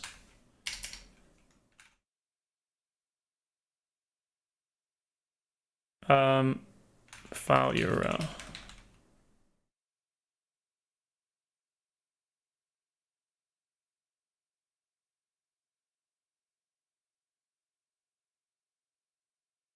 How do we do this in here? Not you go empty array. But here the attachment is nil. But if I empty it out, what do I do on clear?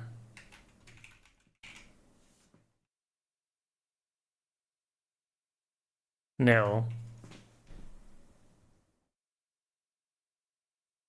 Okay, then I think this works, right? As Boolean. Do I need to actually cast this to a Boolean?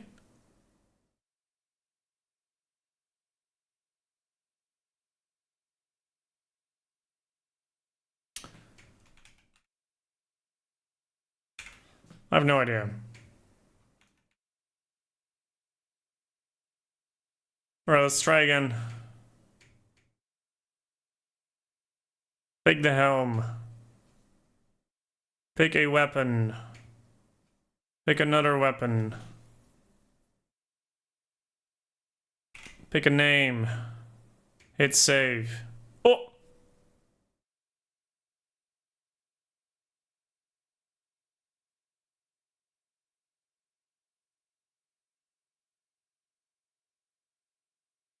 Okay. Could do just for code clarified, just do something like enum reject. True.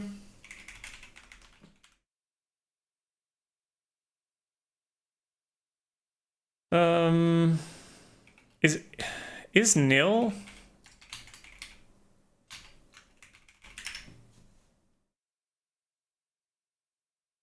Oh, it's not even a question mark. Huh.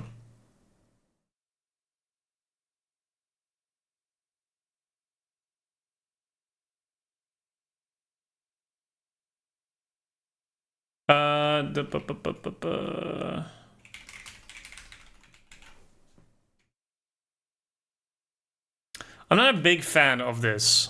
I gotta be honest here. I'm not the biggest fan.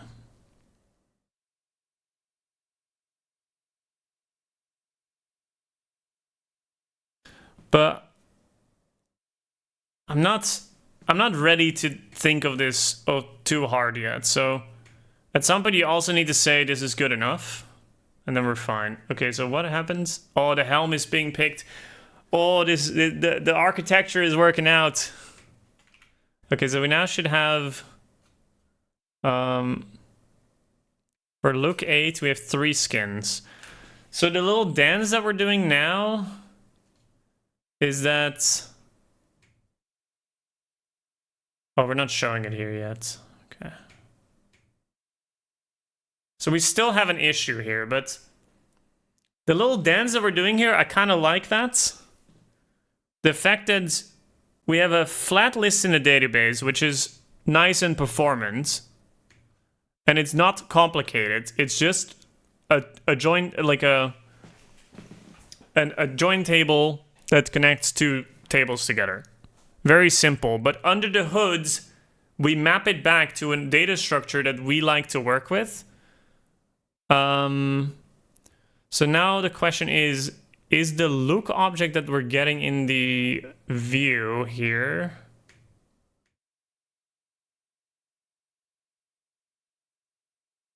I mean, it shows up here, so I guess so. So on the look, the armor map here that we're getting... Everyone, get in! Yo, Brandon Society, thanks so much for the follow. We don't do coding streams as often, but so don't be surprised that... What are we doing with this armor thing now? Oh, yeah.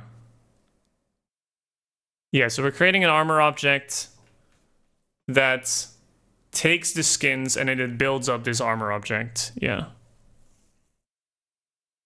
Yeah.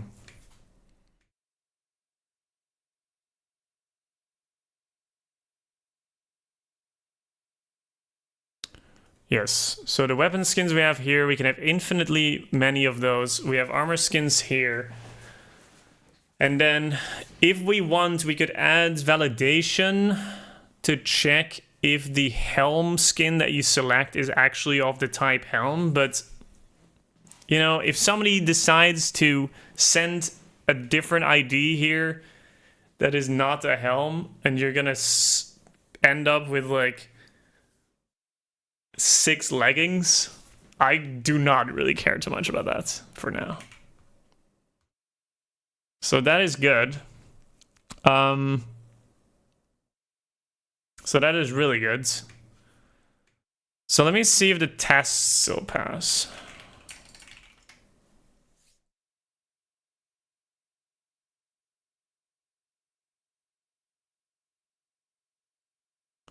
What is...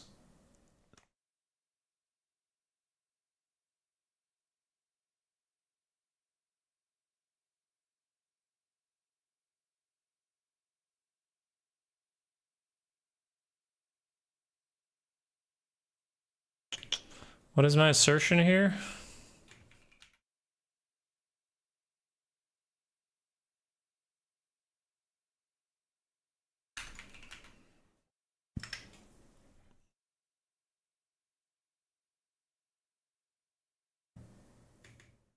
Get user look should be the same as the look from here, but get user look probably includes... This is also an issue that I have. I'm not entirely sure what the correct way to do this is. So we're doing the scoped version of it. Get the user look. Get the look by ID and user ID.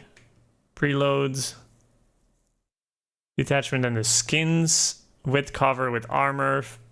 Transforms the data from the skins property into a proper armor object that we can work with. But then if I call this, I'm gonna have armor. Can I do a default here and say armor?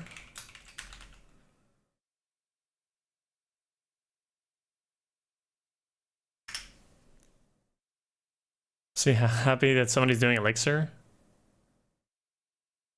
Yeah. This is the annoying bit. This is the annoying bit. And I've seen people fix this. So this is basically the boilerplate code that Phoenix generates for you. So it's like you get a context and you do list looks and then you compare, you create a look and then you compare, is this the same? The problem is though, is that list looks is probably preloading some, I don't know, some relations. And then if you're asserting that they're the same, they're not exactly the same. Because you're missing some associations that you don't have.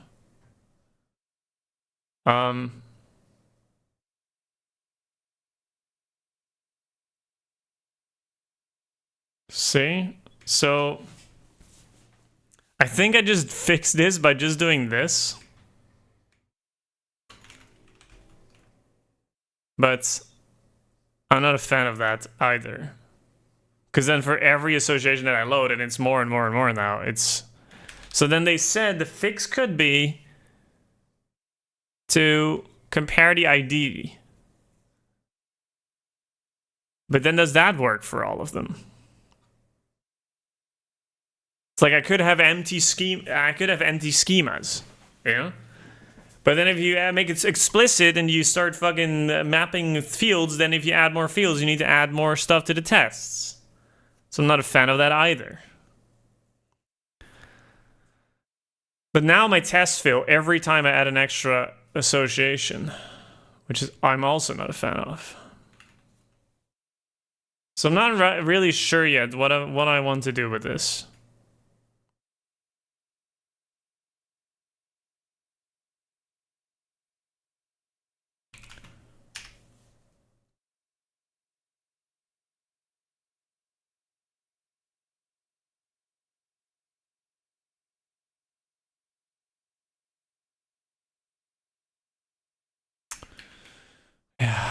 I'm not sure. I'm just gonna YOLO it and I'm gonna solve the issue with the same way that the other one was solved.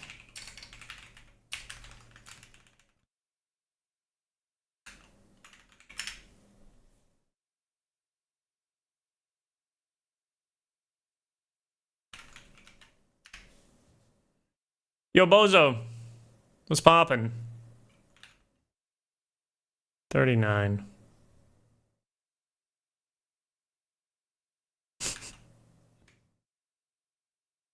Does it need to be an array? Or a list?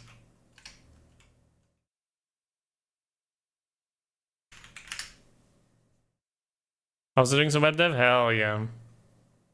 Did it solve the issue? It did. Wish there was also a watcher. I really wish. A man can dream.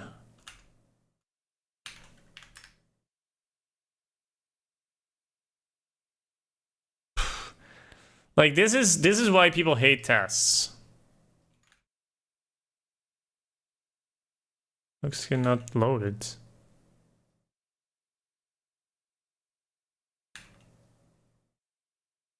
$23.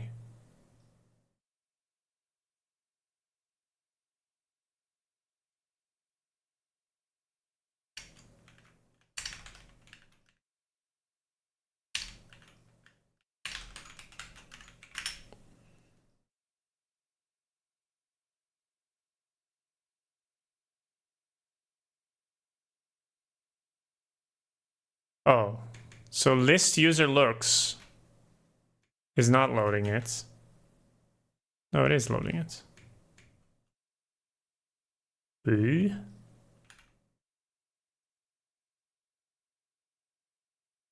Wait, this looks like a different test. Yeah, this looks like a different test. Okay, here we are. These are not good tests, right? Because the behavior is actually correct, but it's testing something internal, and then that's why it's not working. We still need to fix this, though. That is an issue. Oh, we also still have a debugger. Multiple.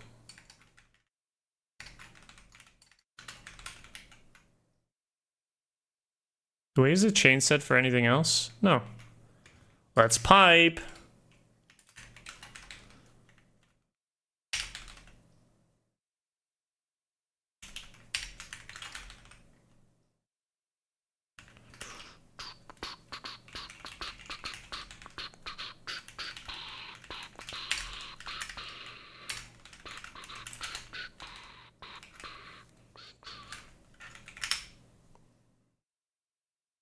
Issue solved.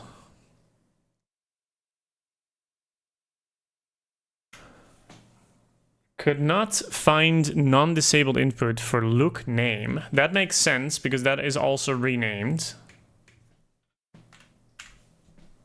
Okay, so what does this fix? This fixes the issue. Filter out any empty attachments. The other tests that I have are actually pretty good, I think. So they could catch some real issues.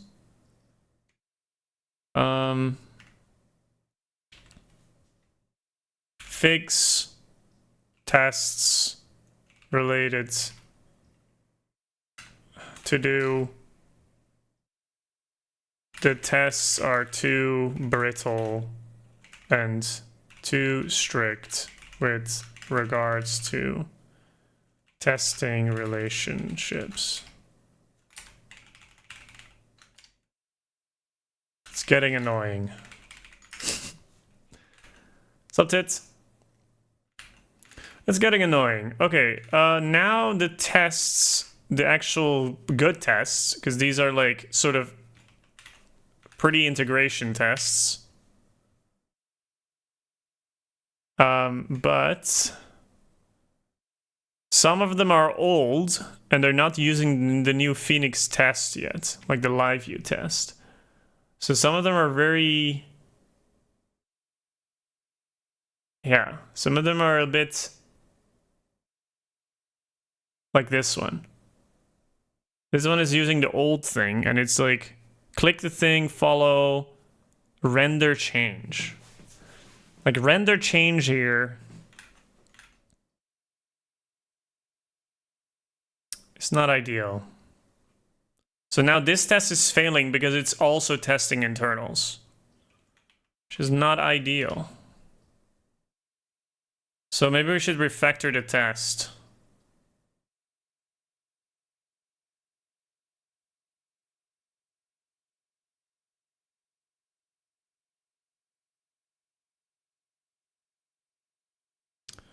So we're clicking on new look, which I think for this test doesn't need to happen. We can easily just visit con visit p manage looks new.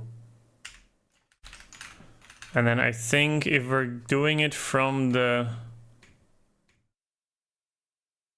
Okay, so this brings you back to the... Yeah, okay.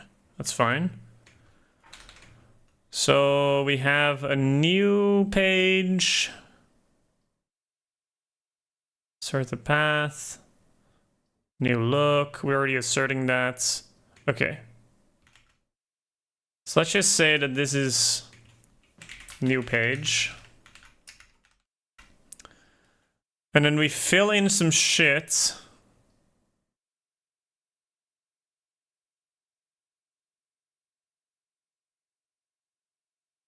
And then one of them is actually adding an attachment. But I think I kept this test because this would be like without doing all of the heavy lifting of clicking this thing and then filling it in and then hitting the update button. Oh, nice. That works flawlessly. I think it's not using the change set. Nice. That was working, but it's not working anymore. That's okay. Something we need to fix. That all came with the embedded schema refactor.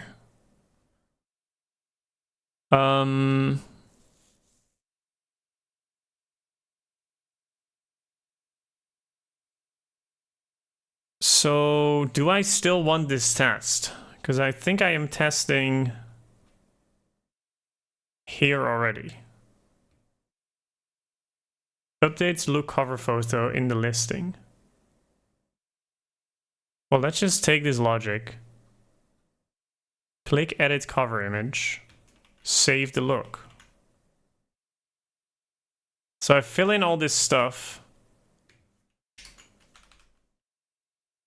Click button, edit cover image. Then within the dialog, assert. No, we don't care about the image. We fill in a new imager URL. We assert that we're previewing it. What is this language? This is Elixir. And then we submit the dialog, which then would regenerate the page. So we should see that the changed PNG is now here. And then, because that is the behavior, right? Like we're editing here. We're taking an imager URL, we're adding it, and then it should appear. And then we have all the fields that we need. And then we hit the submit button.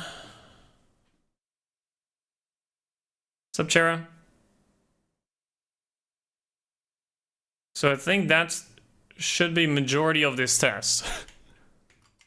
And it's also a lot more behavior driven without testing implementation. Because like, look at this. This is like pretty behavior, like, this is like kind of testing the internals a bit too much. So let's see what we do at the end.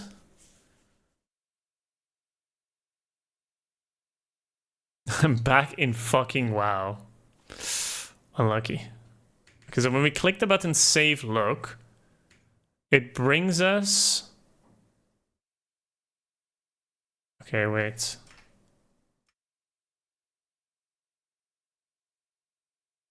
Okay, so if we click the button, it should bring us to the index page.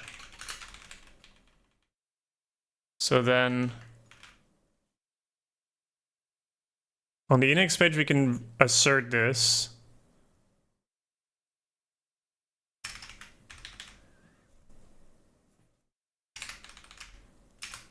And it also asserts that it has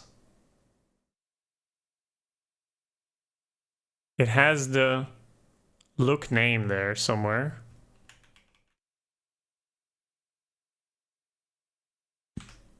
I don't know if I could test.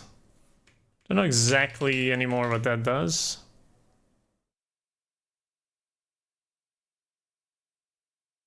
Has element, look ID.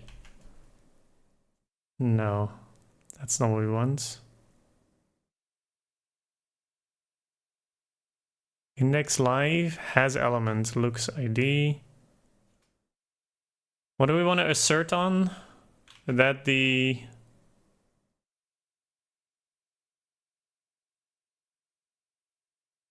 that it just has the text.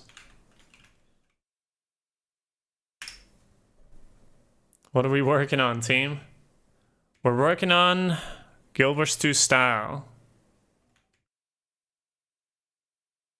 There's a website for showing off your Guild Wars 2 looks. Just like the old website did. So you can add a bit of a description, and you can filter on it soon. But right now we're still working on it. So you could show off your looks. And the idea is that you want to be able to favorite and bookmark. You will be able to comment on each other's looks. Sort of becomes like a social place to share your styles. And it's also nice for inspiration for other people. Because right now it's done on Reddit, and like you cannot really do much on Reddit, you know? Wait until he reaches the next phase where he can post their IRL goers to inspired fits. Yeah, exactly.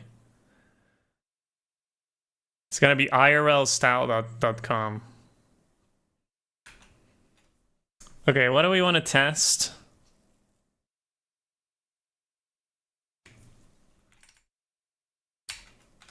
I just want to test if...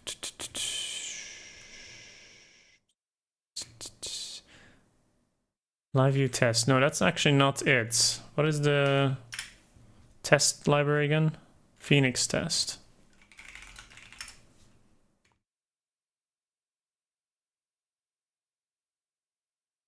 I want to see assertions.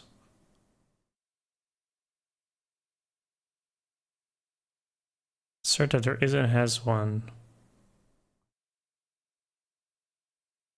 Assert has user text. 2 elements of the class posts and text blah. I just want to search for text. I don't want to specify which. Fine. For now I'll do it, but I think that's not a good test. But it's fine. It has a TD with the text. Yeah, that's it. See if this test passes now. File URL input selector is not used anymore. Yes, that's not needed anymore.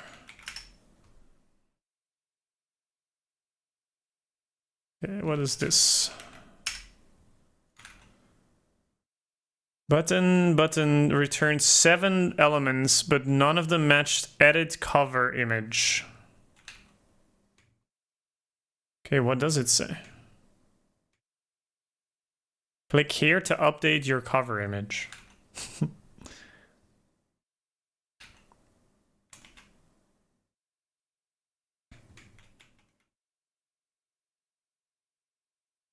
Click here to edit. Okay, what if I do regex? Can I do regex?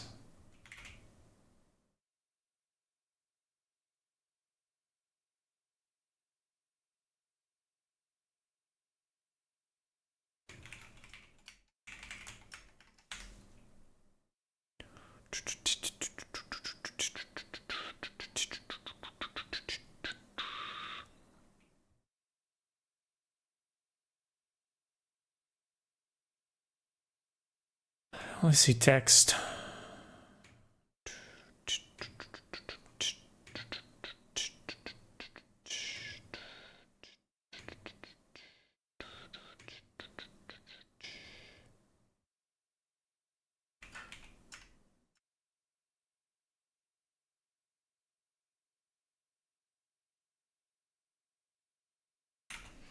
Okay. Click button. Click button.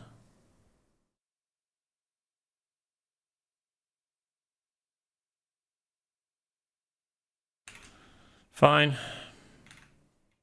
Still don't know if it's gonna find it, but we can also do add image. We can do add image since we're filtering the thing anyways. Add image. And then it's gonna say I found a bunch. Fuck.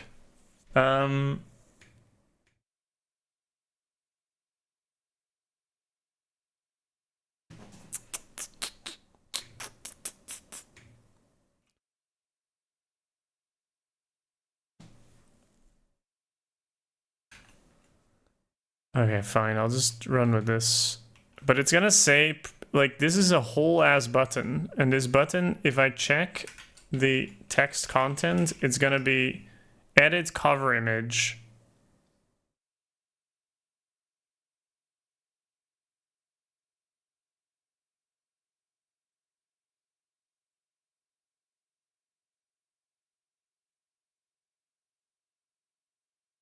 Screen reader only.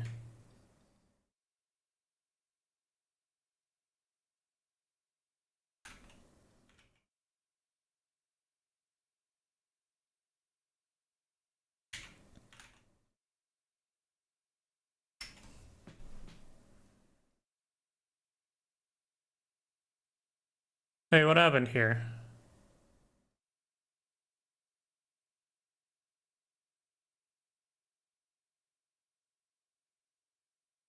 Are we still having issues with the image?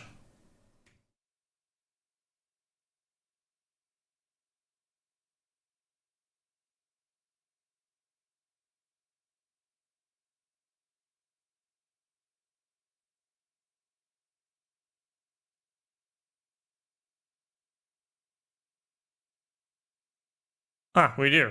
Well, the test did definitely catch that. That's good. That's a good sign. So what is broken right now? It's still the attachment to JSON, because where is this happening? Filter empty attachments, create look.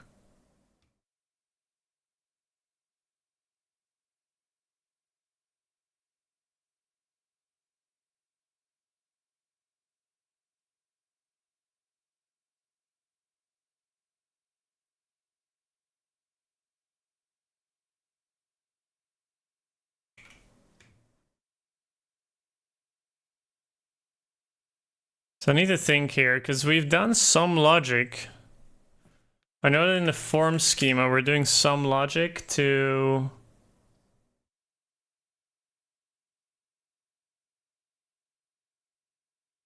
Still need to fix this too, but that's okay. We're getting there.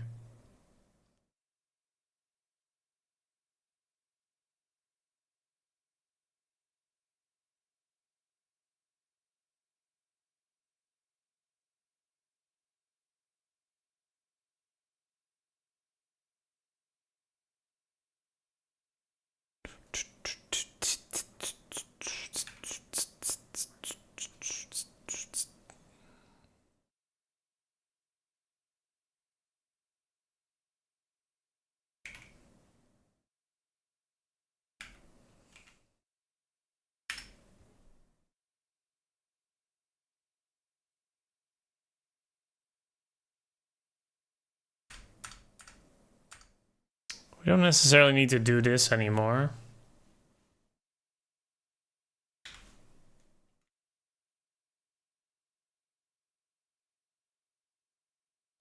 Schema.metadata encode. Attachments encode. And either map the schemas to remove the meta field before encoding or explicitly list the JSON fields in your schema.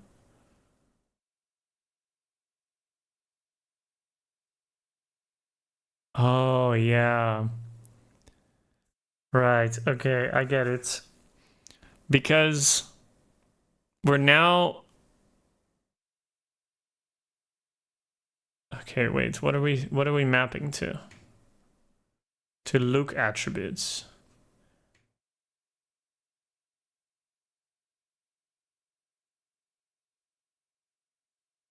So what we're doing here is we're turning it into like, yeah, okay. Yeah, I don't think we need this anymore. We now have only one place to make this, so.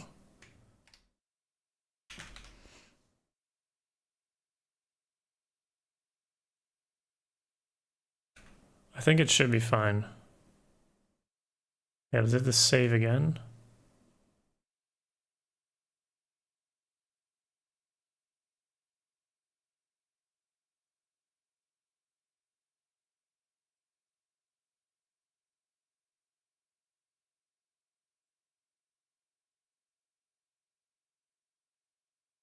Are we still reaching this code?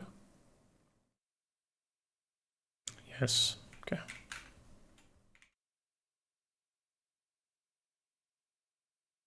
Look name. Let's fill in. Let's pick a different image. So at least we have some value from it.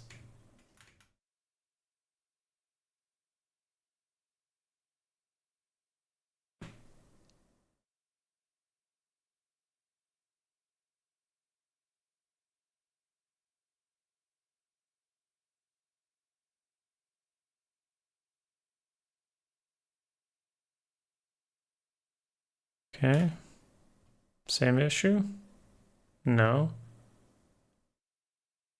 Expected params to be map. Got attachment.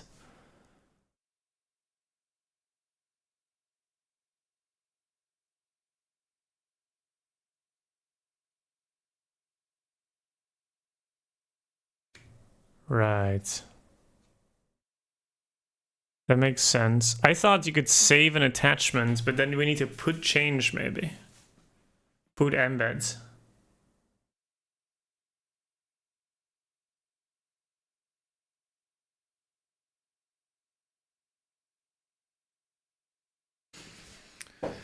Let me think.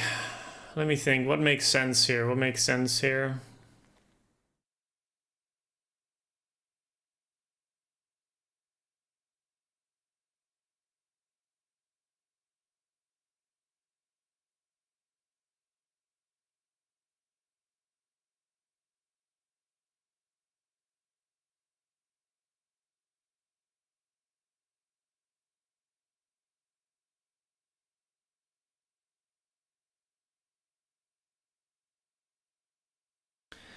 So here's what's going through my head.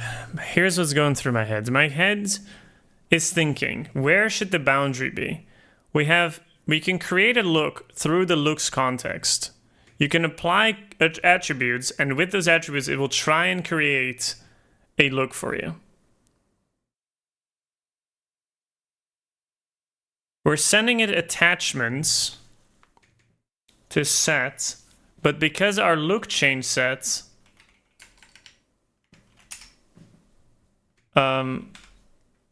is casting this to the attachment chain sets,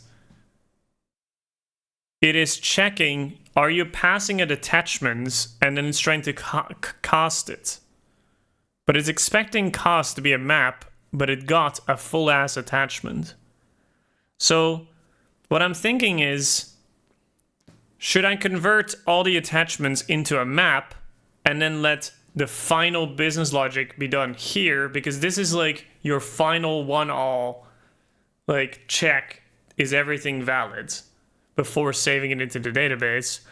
Or should the schema specify that this field is valid because I have done the work already?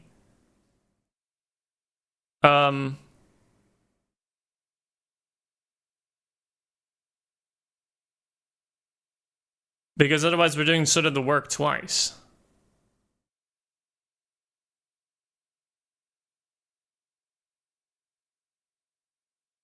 That's what I'm thinking.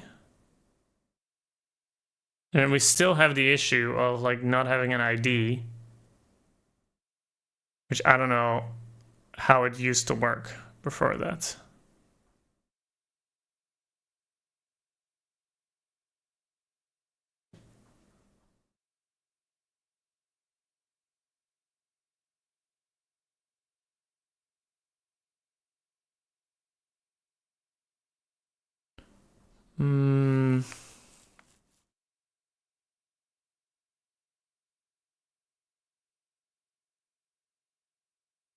Because another way would be is to remove this attachment here, cast, so you're not allowed to pass this as user data, and then we set it.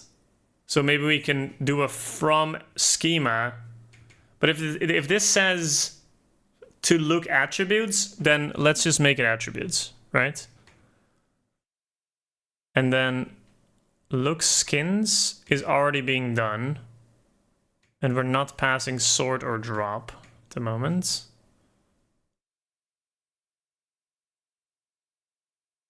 That's already done. So what if...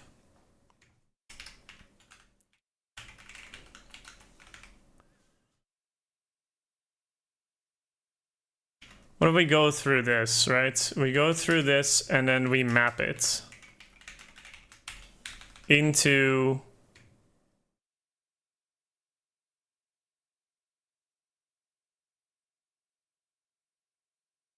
I didn't know this was a thing. Into...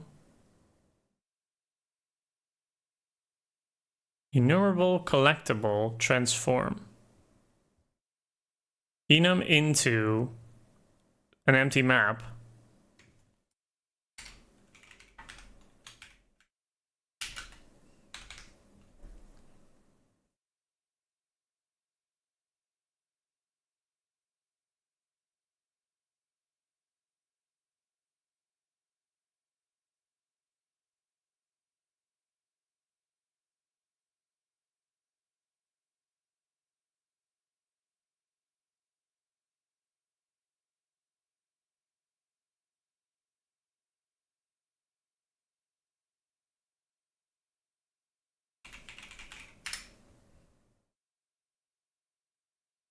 We only allow sending file URL, and then position takes it from here.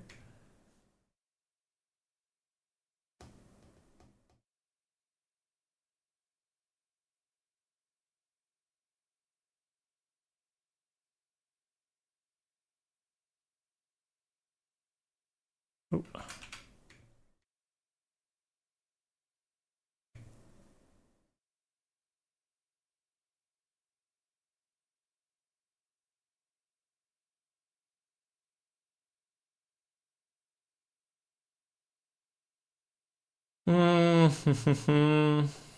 Thinking. Because the look here already does a check for the sorting, which passes the sorting into this. So what we're doing is the look skin part, we're passing the position, but the look skin also does not allow for passing a position, so this position is probably wrong. It's not wrong.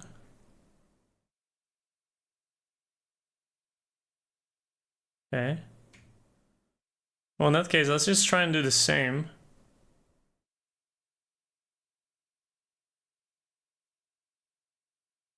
Index map format. Index to string. Oh, okay, they're doing that. Okay, we can do that. We can do that. We can do sort of this, a similar thing here.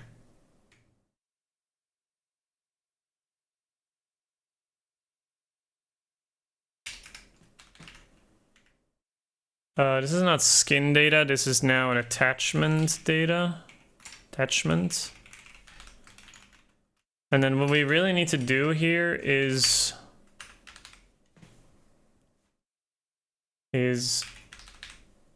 ID, if we have it. And we don't have a slot.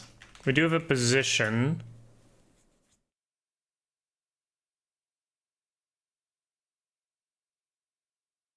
And then file URL.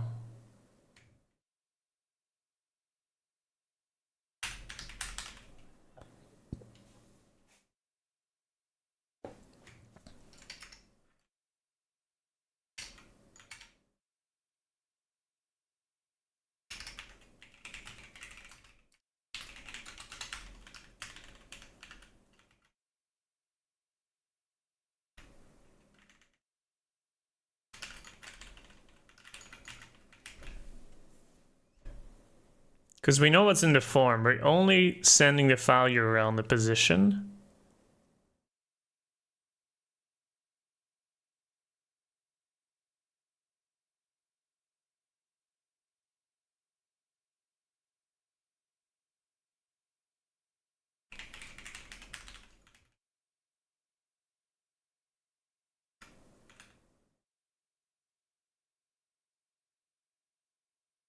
Alright, I'm not gonna go on for too much longer, but just see if this gets us there.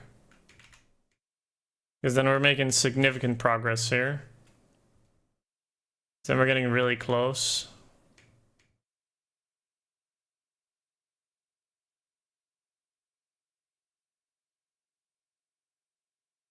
And that works.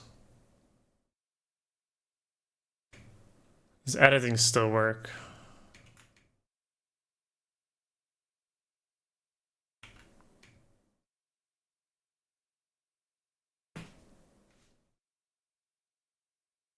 Interesting. The preview went away. Not sure why that happens.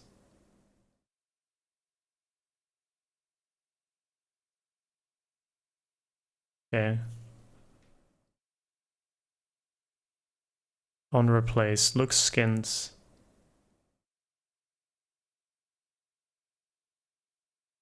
On replace is set to raise. That would make sense. Yeah, okay.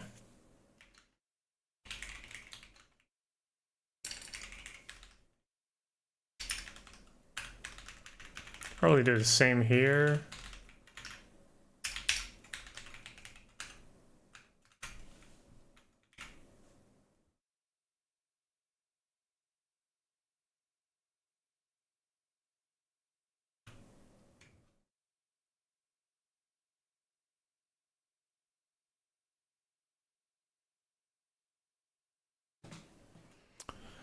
Very good. Very good. We sorta are back to where we came from. That's really big. With the whole refactor in place, which means these like glitches here can be gone, because then we can work on the... Oh no, it's still here. We can work on the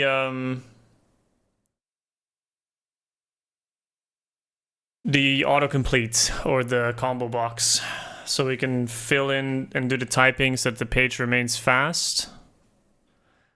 Still not entirely sure what the best way to do this is, because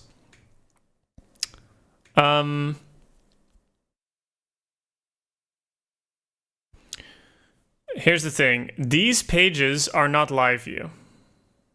So these regular pages outside of the like manage section where you need to be logged in is regular Phoenix HTML, and then this part is all LiveView. So this whole like editing section part is LiveView. So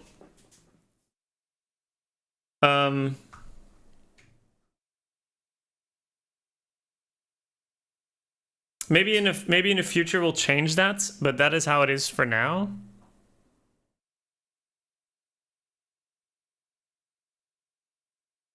And what I'm wondering is, if I make a combo box, do I want it to be sort of API based, where you just fetch the API and pull the data from there and do it fully front end, or do I want to have some sort of LiveView component? Because then that might cause issues. Because in the end, you realistically just need to fetch all of the skins once every week. Because every Tuesday there could be new skins. But other than Tuesdays, there's never really any skin updates. So I think I'll fetch every day to check for new skin updates. But realistically, it's only going to be once every week. And so if you pull in the data once, then you could cache it forever in the browser. Or fetch it until the next fetch moment.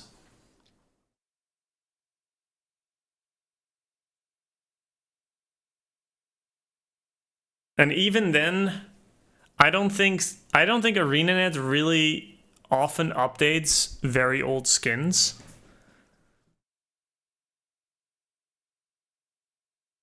So one could even argue that you can probably cache the whole list and nobody would care.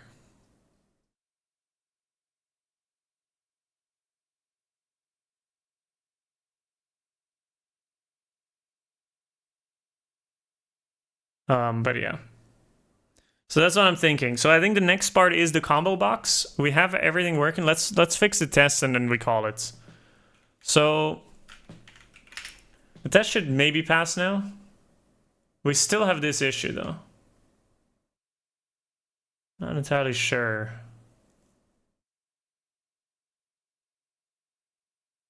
Create look. Filter empty. Okay, that is now gone.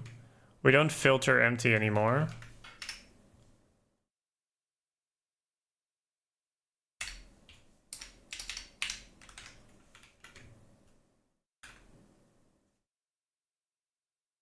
Because we do that on the form now.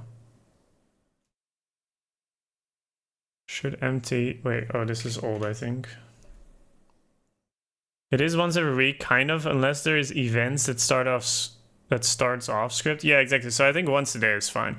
Like, I don't think anybody really cares if somebody made a look for skins that just came out, right? And then the website isn't updated. Like, who the fuck cares?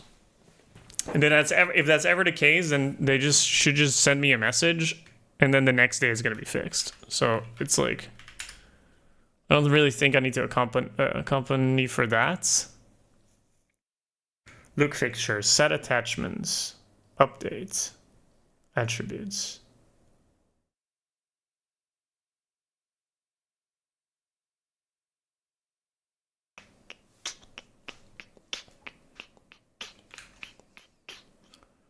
Yeah, so this doesn't happen anymore.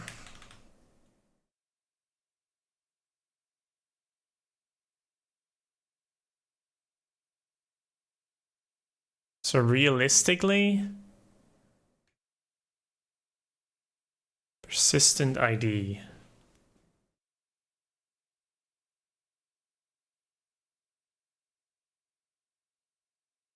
I need to save this too somewhere. Or maybe it is already saved.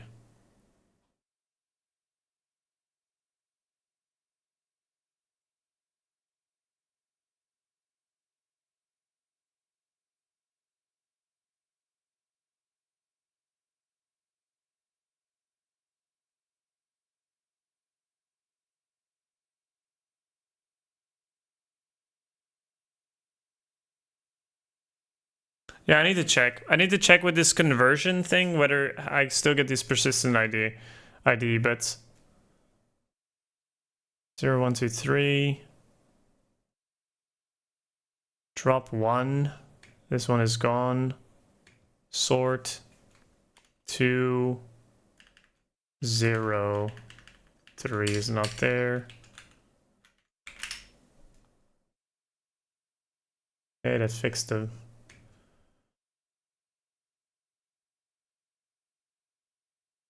Remove filtering from context. We're solving this within the form schema itself. So it's more of form concern.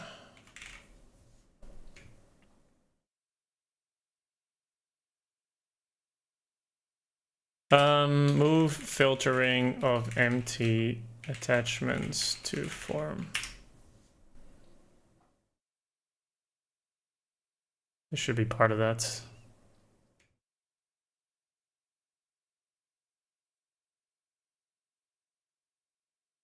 Okay. Allow for replacing skins. I care. So Wolfie, how's your day been? Edit cover image.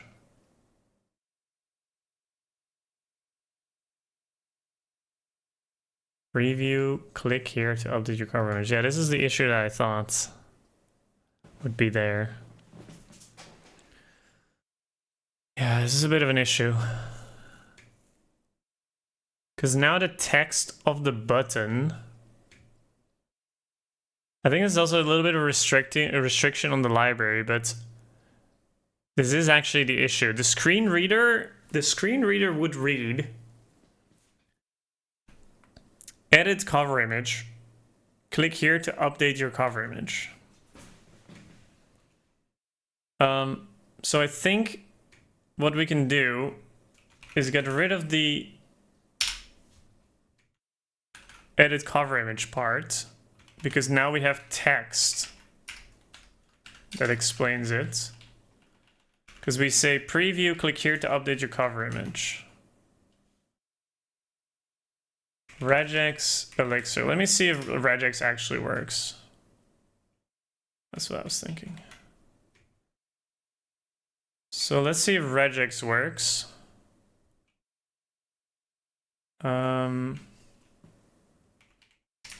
Live test. Sublinka. So what is the test that failed? Edit cover image. So what if we can use regex here? And we say text should match with, because that would be kind of big. Need to go back to the form. Update your cover image. See if this works.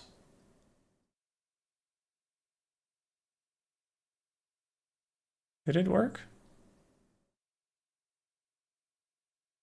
Looking for an... Oh, okay. I think this actually worked.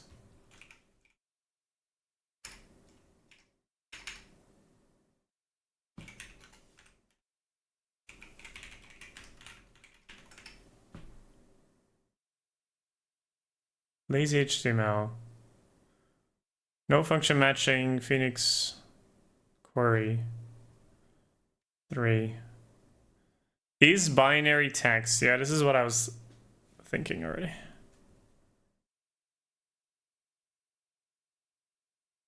So it does not allow for it, sadly.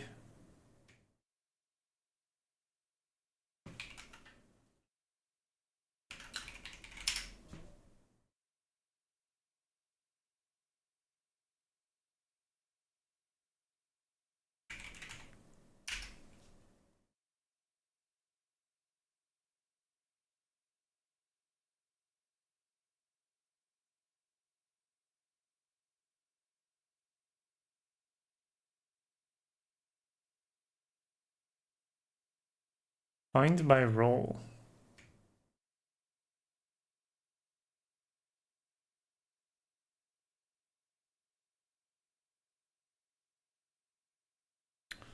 This is a new version.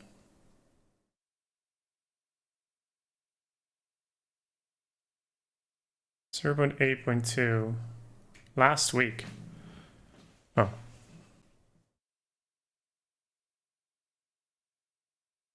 No, this is all there.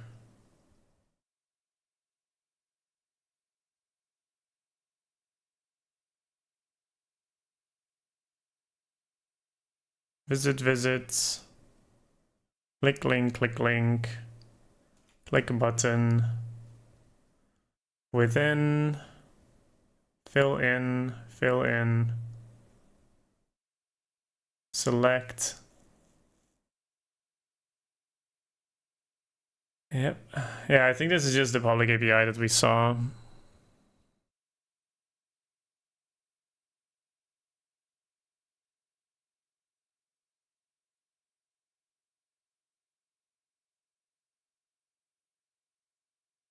Might have to unwrap, maybe. Yeah.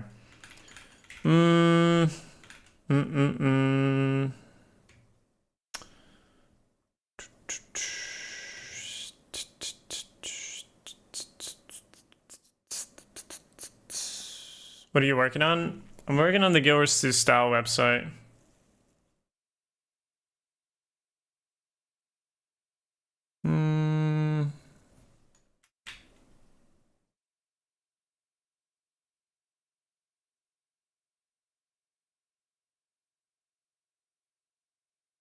Unwrap.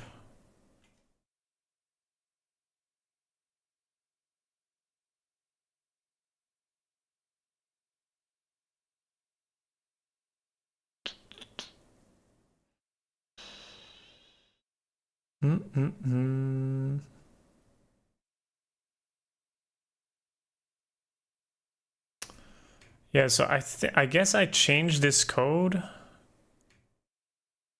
to say this text. Click here to update your cover image. Because I guess I can add that, but then the test is like really reliant on the text being exactly this. But I guess that is just what it is.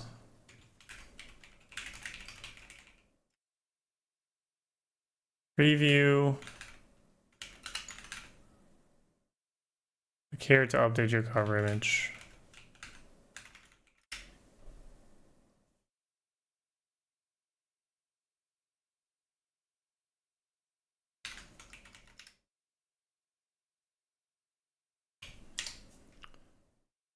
This is in the same file. Update your cover image.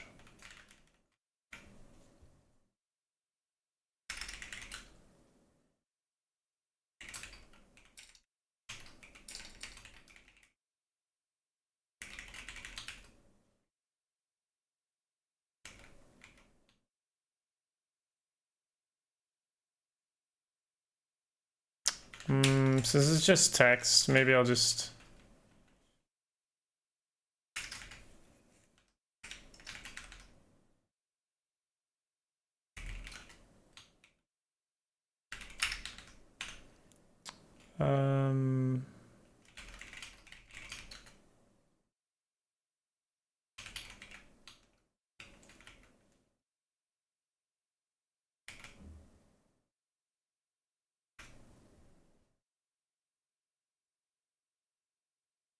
Update your cover image.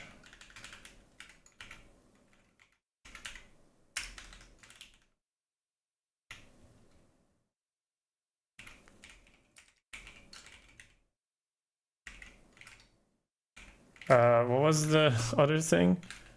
Cover image. Oh, I don't... Oh, God.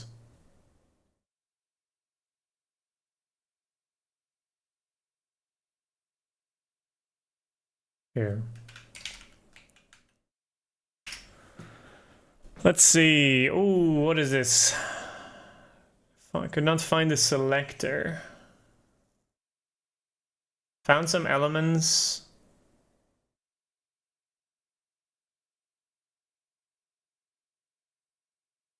Roll button, type image, reset, submit.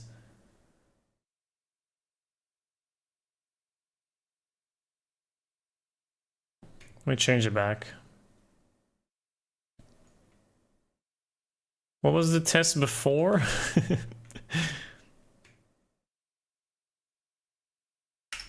What was the test before? Edit cover image. Okay, let's change the text back because it gave me a good hint. And I kind of want that hint back so that I know exactly what the test name is.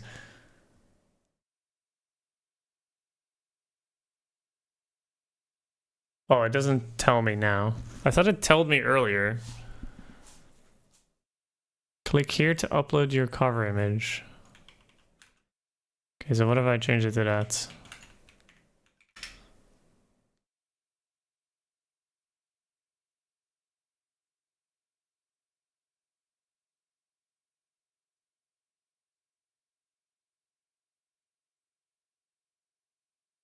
Click here to update your cover image. Oh, wait, on the update page, it says something else? Wait, let me see. Oh, yeah, on the update page, it's obviously... Oh, that's what the text was for. Right.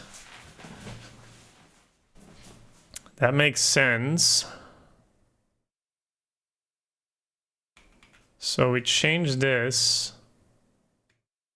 But this only needs to be there if there is a valid image. So like this. When there is an image, then there's no text to search for. So I think this should work. Yeah. Okay, then we cannot really do this. So for the new page, we can do this. And then for the update page, we need to search for this text. That's why I initially added it. Edit cover image. And otherwise it's click to update. And I think that should contain preview, but I guess maybe it doesn't. Okay. How about this? Are we good? I think that works. Okay. What about DBG? Still there. Motherfucker.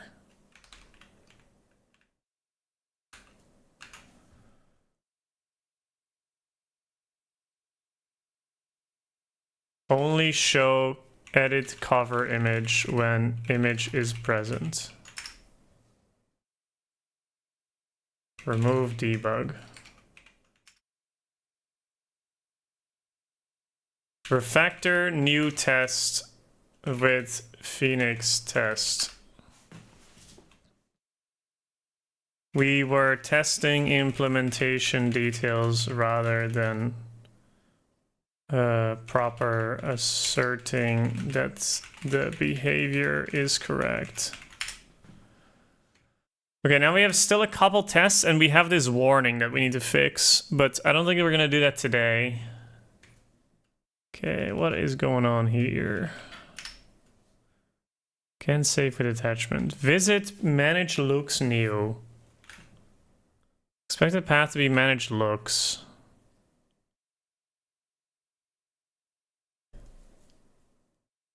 Is that not correct? Oh, okay. What is...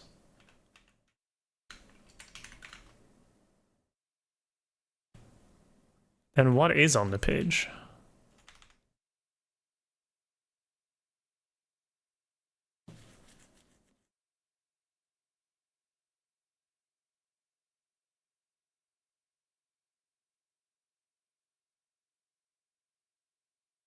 So I click in the test, I click new, I do fill in my shit.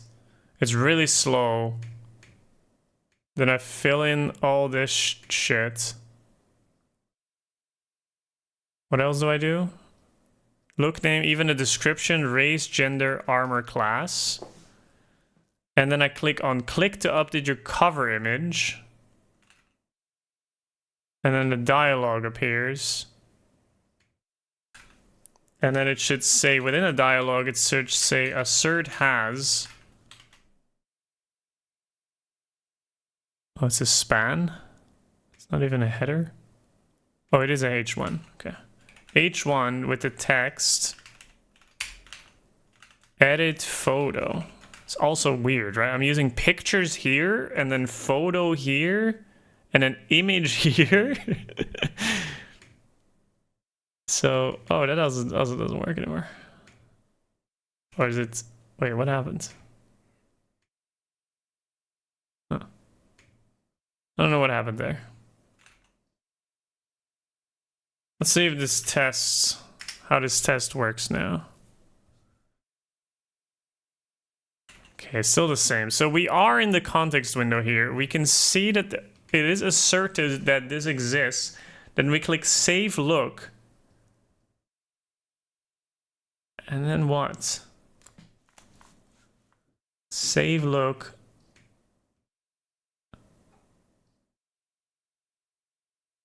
Can save with attachments. So we're doing the same thing here. Edit page. New page. New page. Fill in all this shit. Within the dialog, fill in this. Save look. Assert path. What is the path?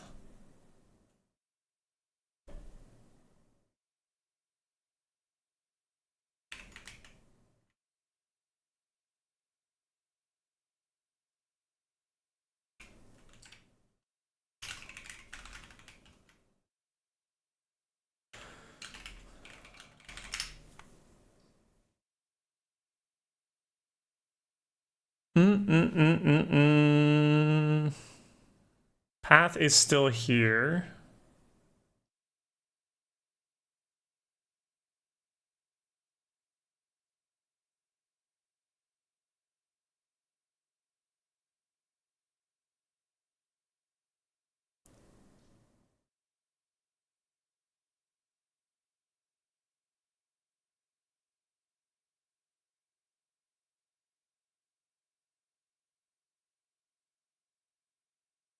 Con data, form schema, 2 weapon skins.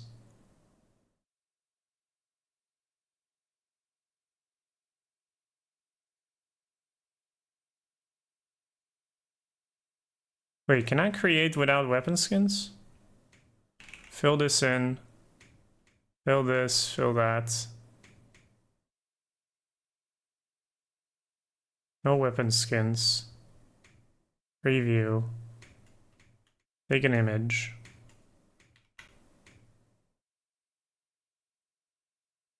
Oh. That works. Save.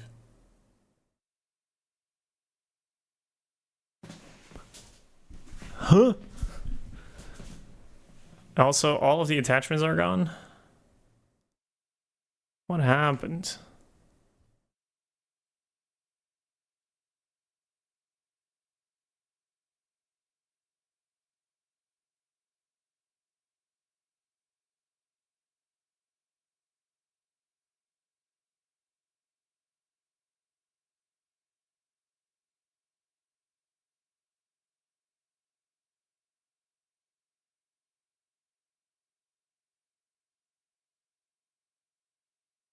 And then save. Why is all of it empty? What?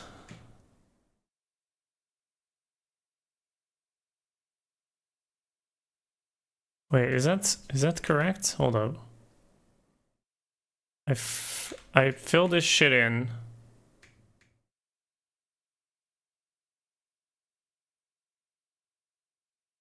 I take this. Fill it in. Hit update. Everything is gone. Okay, that's a bug. It's probably the same shit. It's just the AI that changed the code, man. I'm telling you. The code was fine. So attach update, it's cancelled. Here. Take the form schema. Which is not correct, right? This is supposed to be the form source. Is it?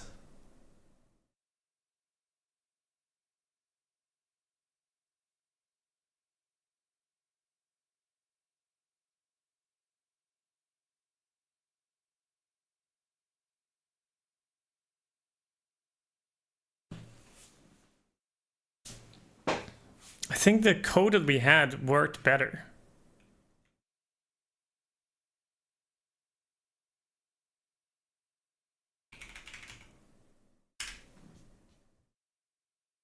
I think the code that we had made more sense.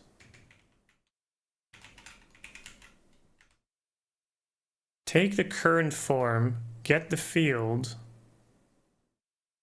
Still think this is fine.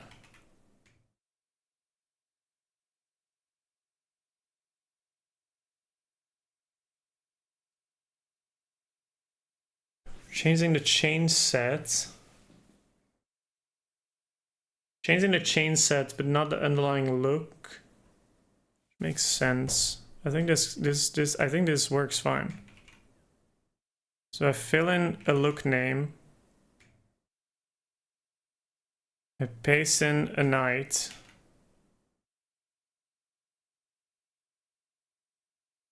And everything works. And then when I hit save, it gives me validation errors for these fields. Definitely need to like on submit. We need to move up to the page if there's errors, but that's okay. And we obviously need to change the UI. Like this taking the full space while there's only 5 options is like completely crazy.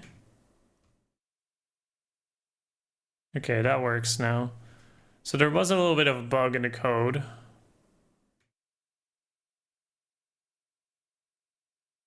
This is a change set.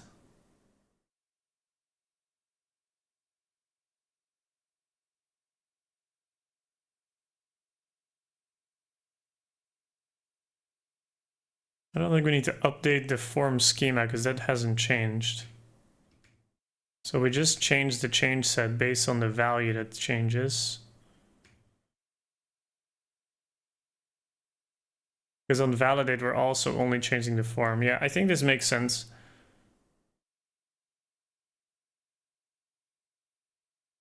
Okay, so I think this test should now pass. Yep, it does. So that makes sense. It's nice. My test actually caught a bug. I mean, that's what we have it for, but it proves that the test is working. And it gives us value. Okay. Fix bug where attachment update would wipe form. Adds extra assert on dialog opening. I think the test that was already there is fine, but it's okay.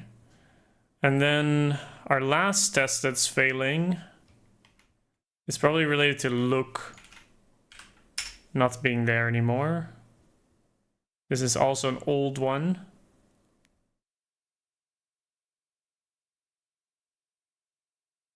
What is the test? Look name. Yeah, so I think this is an updates the look in the listing. So what we're updating here is update attributes. This is a couple of fields. I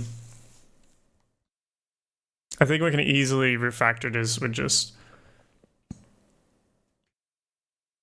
writing a quick test for this, right? With the Phoenix tests. I think it is also better of having it in a Phoenix test. So we go to the manage page, and then I think we already have something like this. Yeah, here.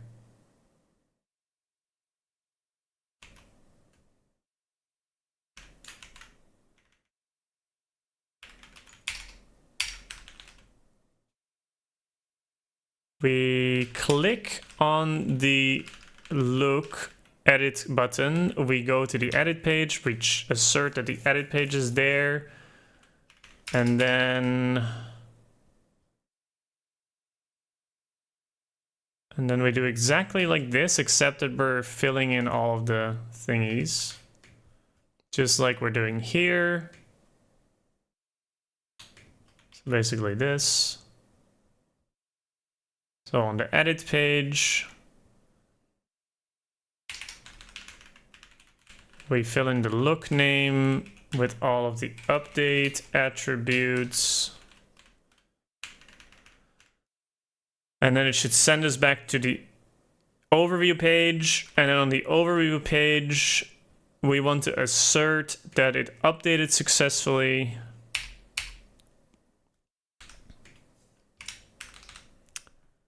And we can do that the same way with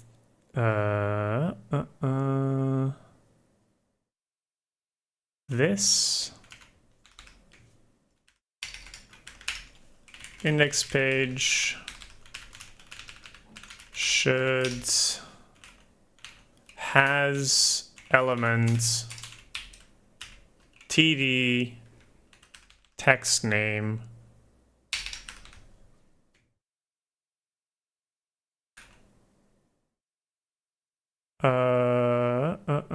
maybe a within would be better. Maybe a within this.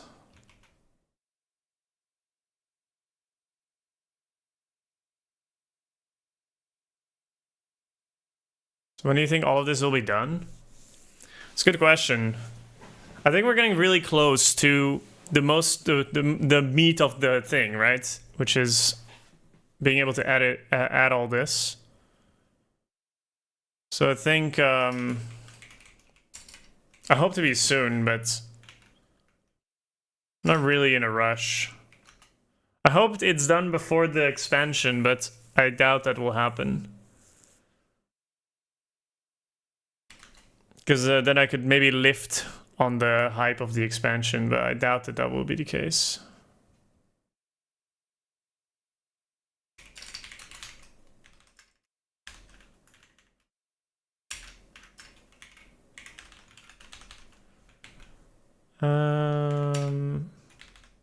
I think it did something again, yeah.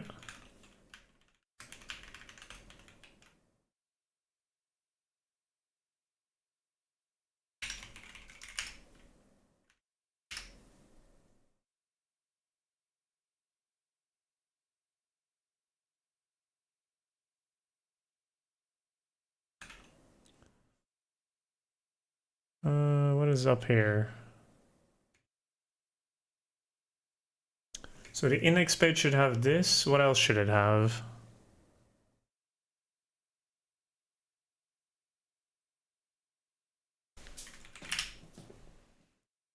Okay, I think that fixes... Could not find element with label description on the following image. Input not hidden text area.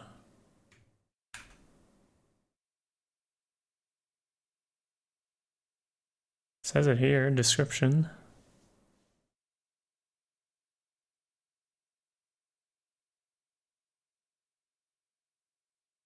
Oh, it's because it's a text area element.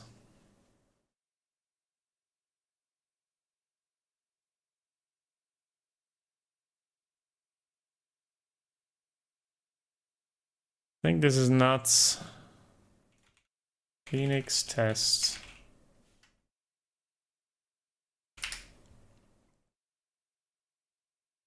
I think the fill-in methods.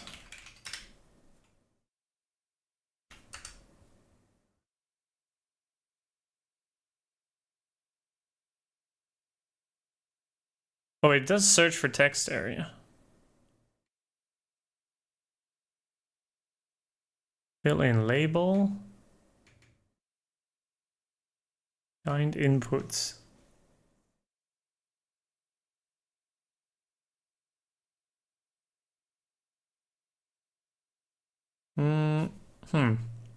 Interesting.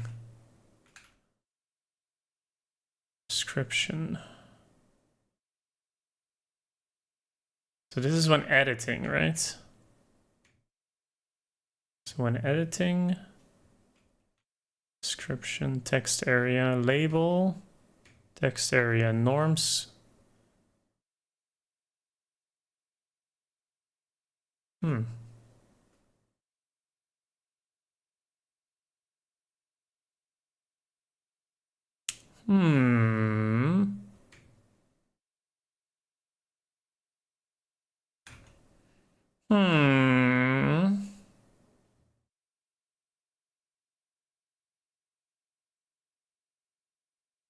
If only you were free next Friday and Saturday, you could have. Yeah. I don't think it would have been done, but there's still a bunch of features I want in. We need a logo and the styling is not where I want it to be, so we can definitely go into beta or something or get it. I think we can get it live, but just need to get it like under some people's supervision. Like this, for example, these are all bugs, right? Like they need to be ironed out if we want to publicly release. And the UI needs polish. It's definitely not the UI I want. Also doesn't look it doesn't look ugly either, but it doesn't look great. What am I missing? And also labels found, look name, description. Did I type it wrong? No.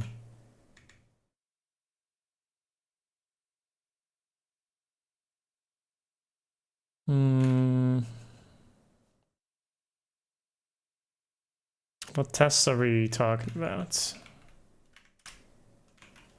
Talking about the update test, which is weird because the new...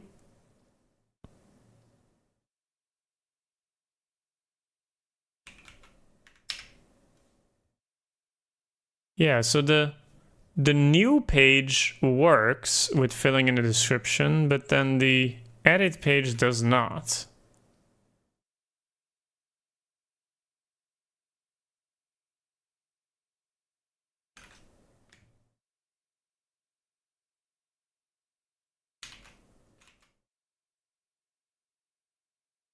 Oh,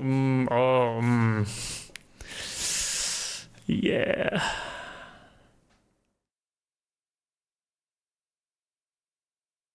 Yeah, this is the issue. The text inside of the text area is considered the label, so that is a bit of an issue.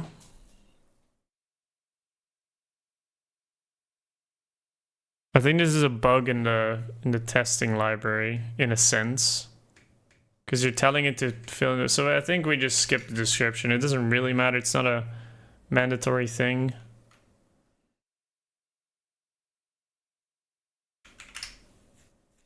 I don't really care too much about the description either. What is this issue? Has elements. Oh yeah, this is something that the fucking... Something that autocomplete came up with. It just completely... It completely just hallucinated that method existing. Love that. Okay, now the last thing is update the look from the show perspective. So I think what we can just do is just mostly copy this code. Because this is when we visit it from, and we click on the edit page in an actual page. So we go here. So instead of the index page, we go to the look itself, and then we click the edit button.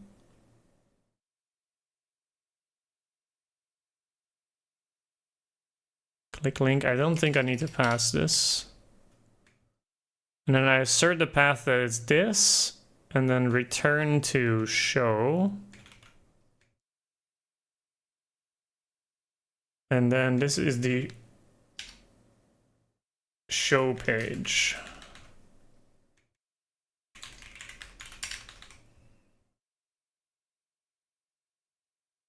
And then we should have pretty much this. And then what do we expect to update? We expect to update that... Yeah, I don't think these two are matched with each other with the current element structure, but we can just say unordered list.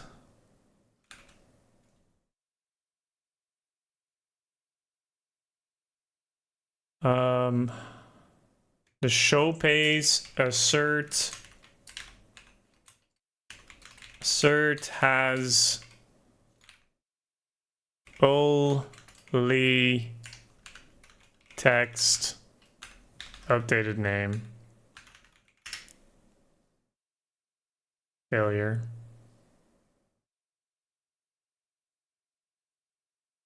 So the path to be this, but it got this. Okay, how do I assert the query params then?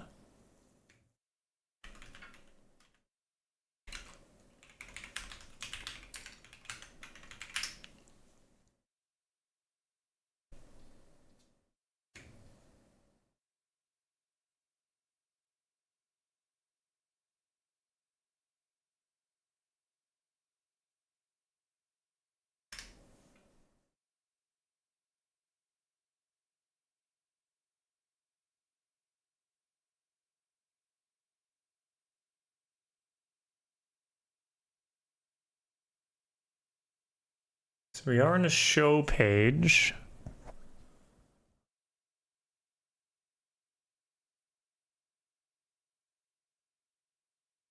Wait, are we on the show page? Click link. Edit. Oh, okay. It just goes through the entire list. That's insane. What an insane macro. Okay.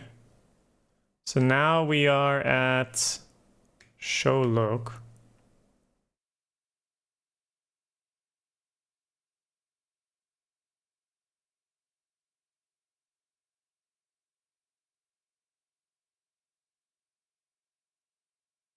Wait, this is interesting. I still have X data sitting here.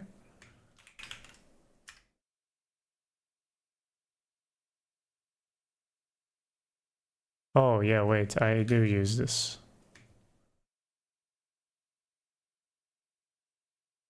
Armor skins. This is just another list. Request path, manage look, show. Current path. So that is correct. Assert path.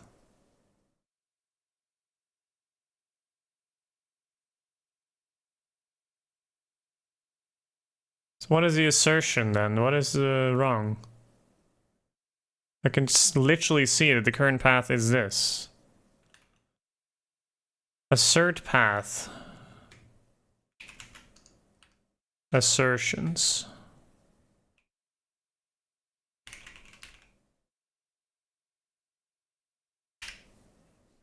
We're almost done, chats. Just hold on a little longer. Assert path. Oh.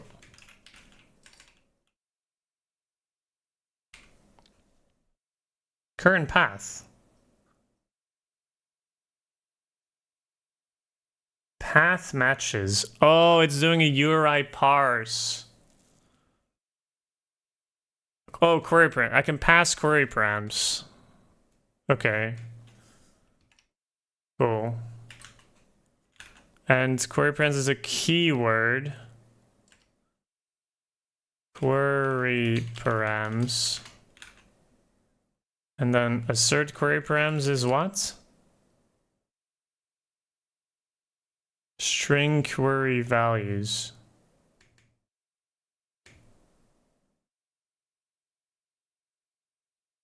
Map. Okay. It's a map. So return to show.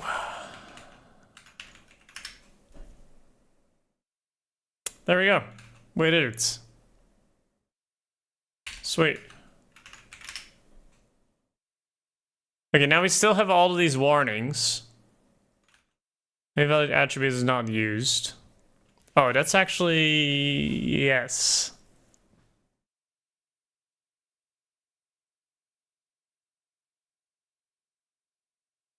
So if we do...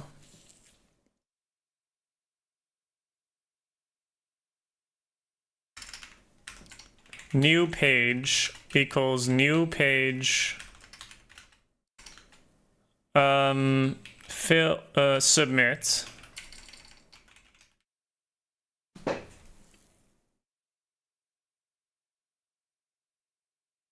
I need to see the errors, right?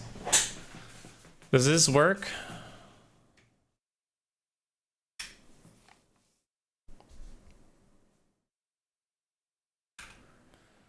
I need to see if there's errors on the page.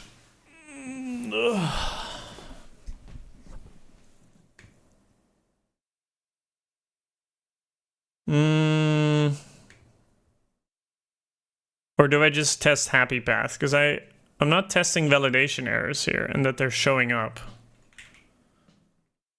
But that test was there before. Because the test before was testing...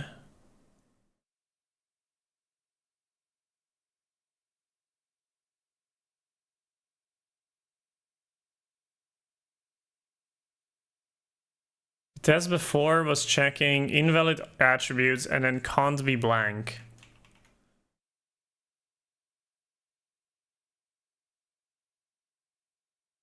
So if I raffle 500k while nobody else is here, I can be number one, right? Yes, I don't think you can raffle without the stream being live though. But you can also give yourself points, I think.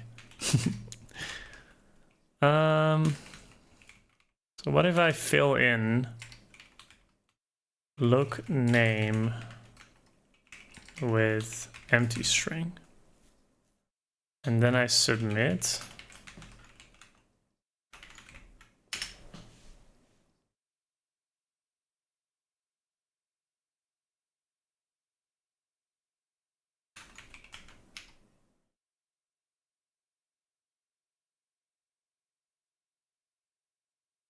Oh yeah, that is an error actually. I think that's a bug that we have. I think that's a bug that already existed, but I was never really testing it.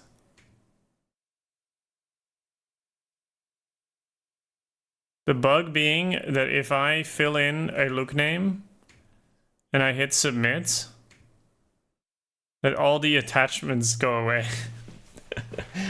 That is a bug I think that already existed, so that is something we need to fix.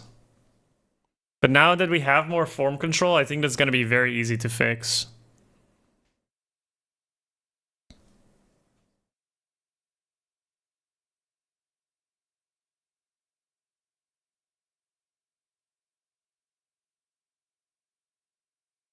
That's a cooked bug. Yeah, that is a cooked bug.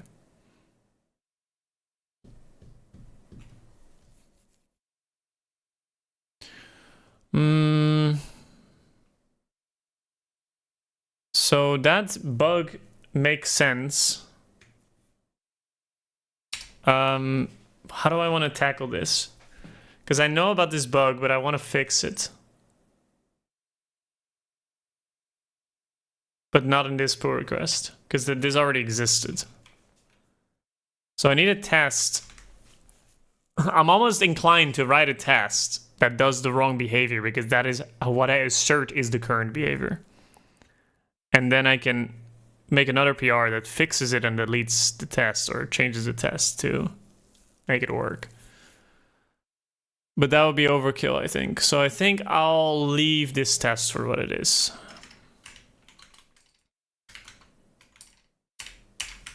Yeah, I think I'll leave it as is. And then we just remove the invalid attributes because we're never going to do anything with that anyways. Even if we were to implement that test. Okay, so the only fix we need to do, which is not something we're going to do now, is the fact that we're creating associations and they expect to have an ID, but we don't have one. So considering that we're doing the mapping between the two anyways, we might just make an embedded schema for it.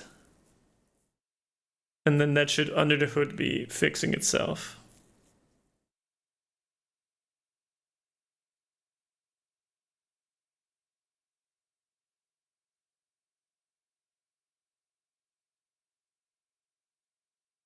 Is that an issue? Oh, I didn't mean to do that. Is that an issue for existing looks, actually? Because we don't do that for this.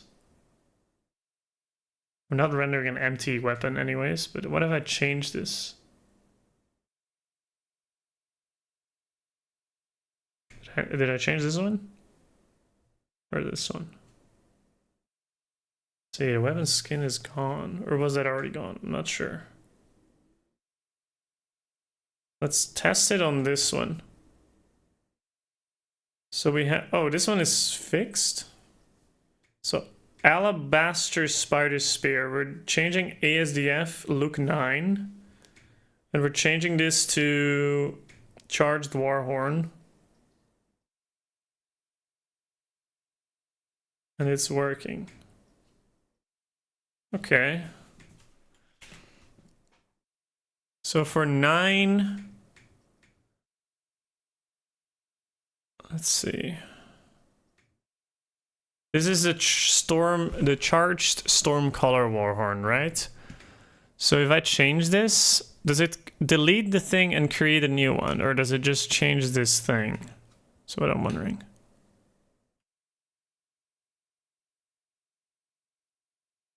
Also, hey, what's interesting is that this is slot 2. That is a bug. But then I think about it, I don't even know if we need this slot. But yeah.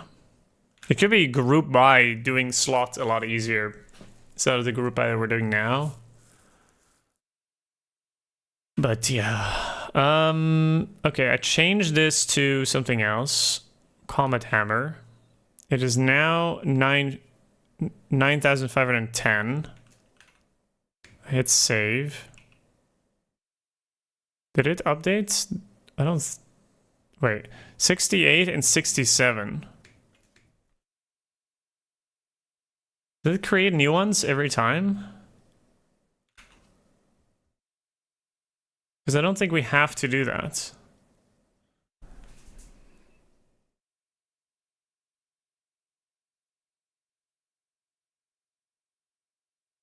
Because then we'll be deleting the old one and then creating new ones. But I don't think we have to do that. I think we can just update.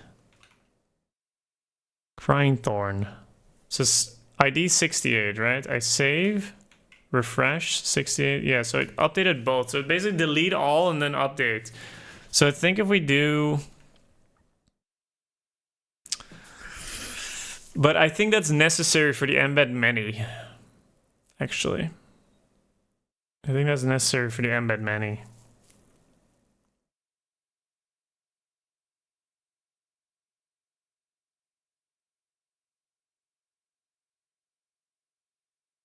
Because you also need to say which ones are going to be deleted. I think it's an issue because I'm not passing the ID. I think that's the issue. So it just always assumes that it's being dropped. It's being dropped because the ones are not in the list. They're not here, so they're not in the list. Yeah, I think that's the issue.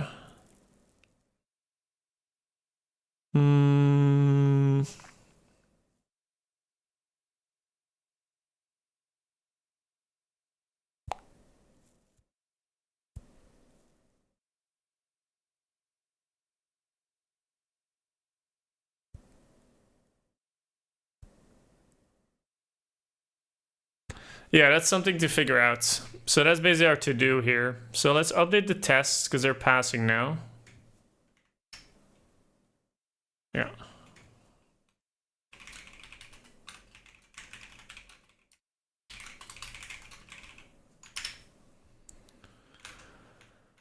And then our to-do is to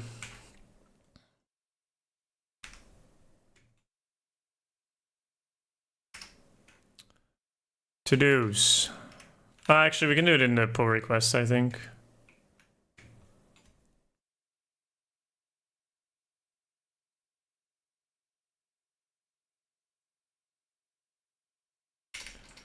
Adds the ability to set skins for a look.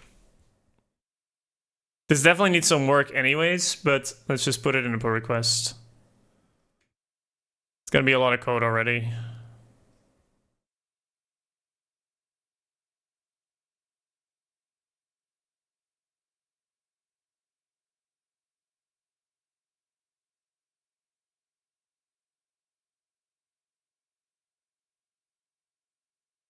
To-dos.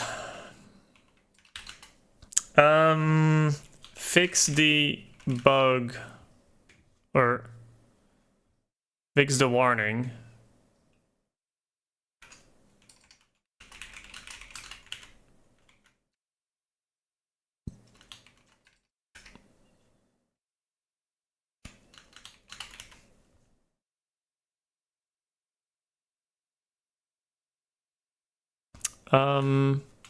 Check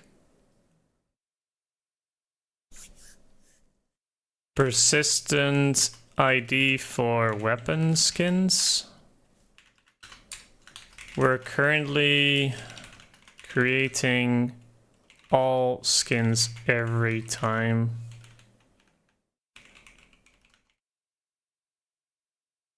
Look skins.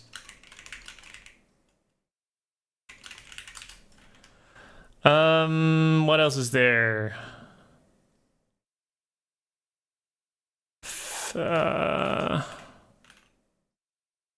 Ads. We need to do this combo box. Move skins to front end. What else is there? What else is there? What else is there?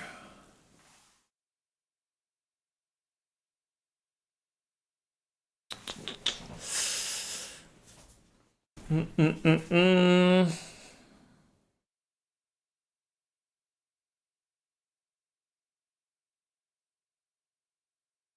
not gonna fix the UI in this pull request. I think what I need to do is add SQL file for initial skins table. We have a way to pull the data, but it's annoying and barely changes. Maybe once a week. We need dies, but I don't think we need to do dies in this pull request.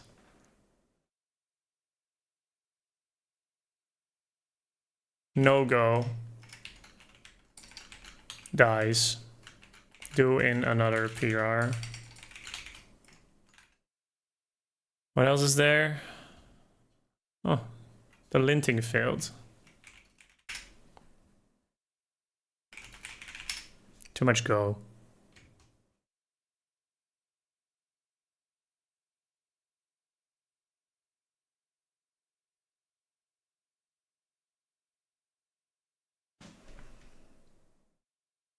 Ooh, this is actually interesting. I'm not sure if I'm still using this.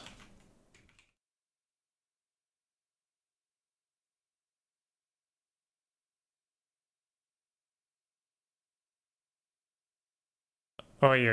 Okay, so this is also in the pull request. Whoops. Okay, that's also a to-do. I need to actually see if I need to search through the skins. I don't know if I need to. The list might be big, but I think I can just work with front-end filtering.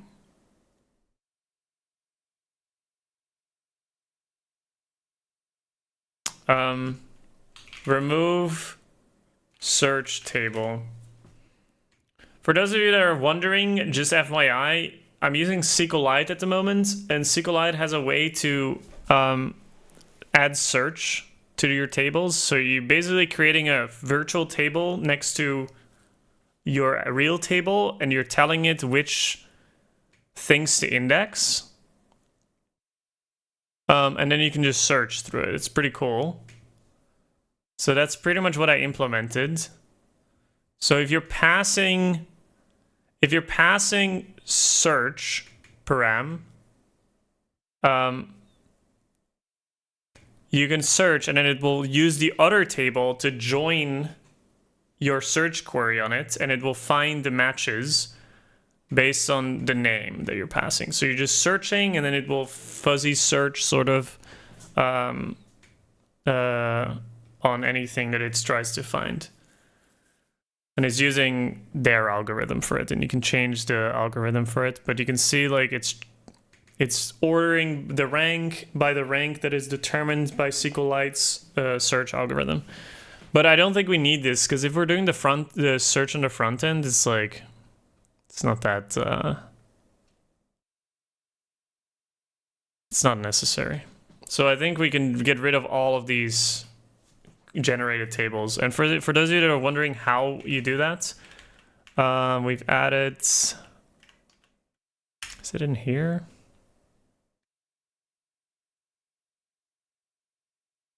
Here.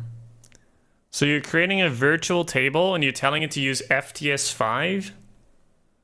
And then you tell it, I added some extra types so I can query on type and subtype, but this is unindexed, so it's just taken the raw columns. It's mapping it to the skins table. And then you need to you need to keep this virtual table updated. So a lot of people add triggers that if you insert something in one table, that the database just then triggers an index of the changes that you've made to the real table. Because if you don't index it, SQLite doesn't automatically index it. So your search will fall behind if you add extra records and stuff like that. But I don't think we need to use this anymore. Because if we're doing the search on the front end, then it doesn't matter. Like, we will need search on the looks table at some point. But I need to see if I want that anyways. Because, yeah, I guess searching is kind of nice. To search by name. So all this knowledge is not for nothing. What else still needs to be done for this? No-go is the bug, the attachment bug. Attachment bug.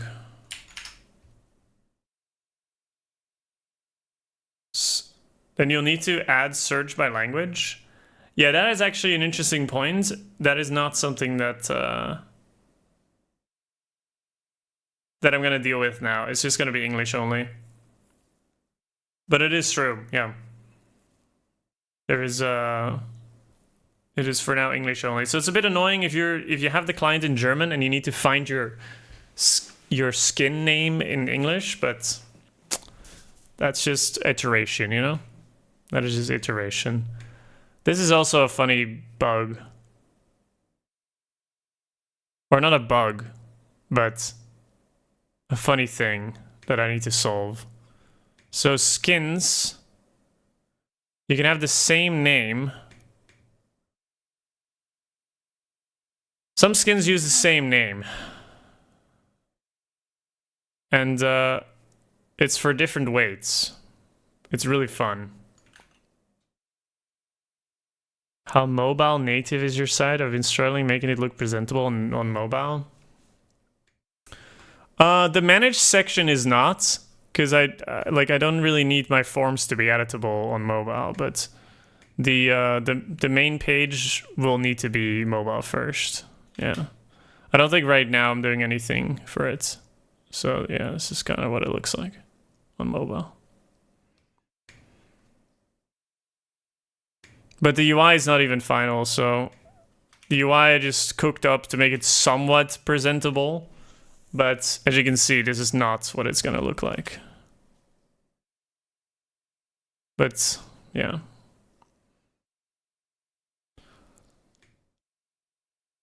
But it's okay. Cool, I think we're done. This is formatting. Yeah. Oh, it's not FMT, it's format. Cool. Sweet. I've really been this has been a real struggle because I made a lot of progress in a short amount of time, but as soon as I got to the point of the mapping. Oh, this skin doesn't have a leggings? Or is the type not leggings? Wait. Leggings.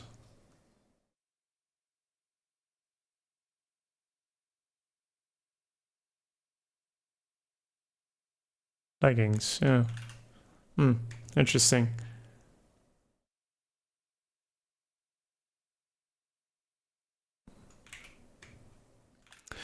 Interesting. Yeah, I need to take a look. I'm seeding the data with some test data, and I don't know if the leggings are there. Maybe I forgot about it. Need to check. But this does not seem like it's correct.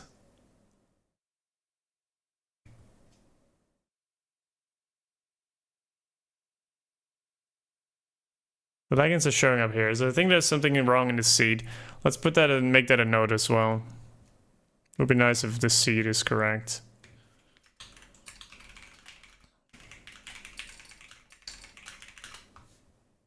one was that? Parasite in Me. Maybe I removed it, or maybe I just did something funky because I've been kind of playing around with all of these.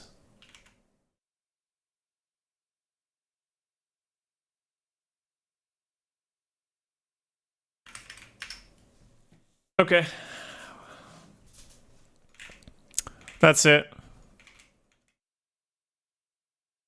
That's it for now.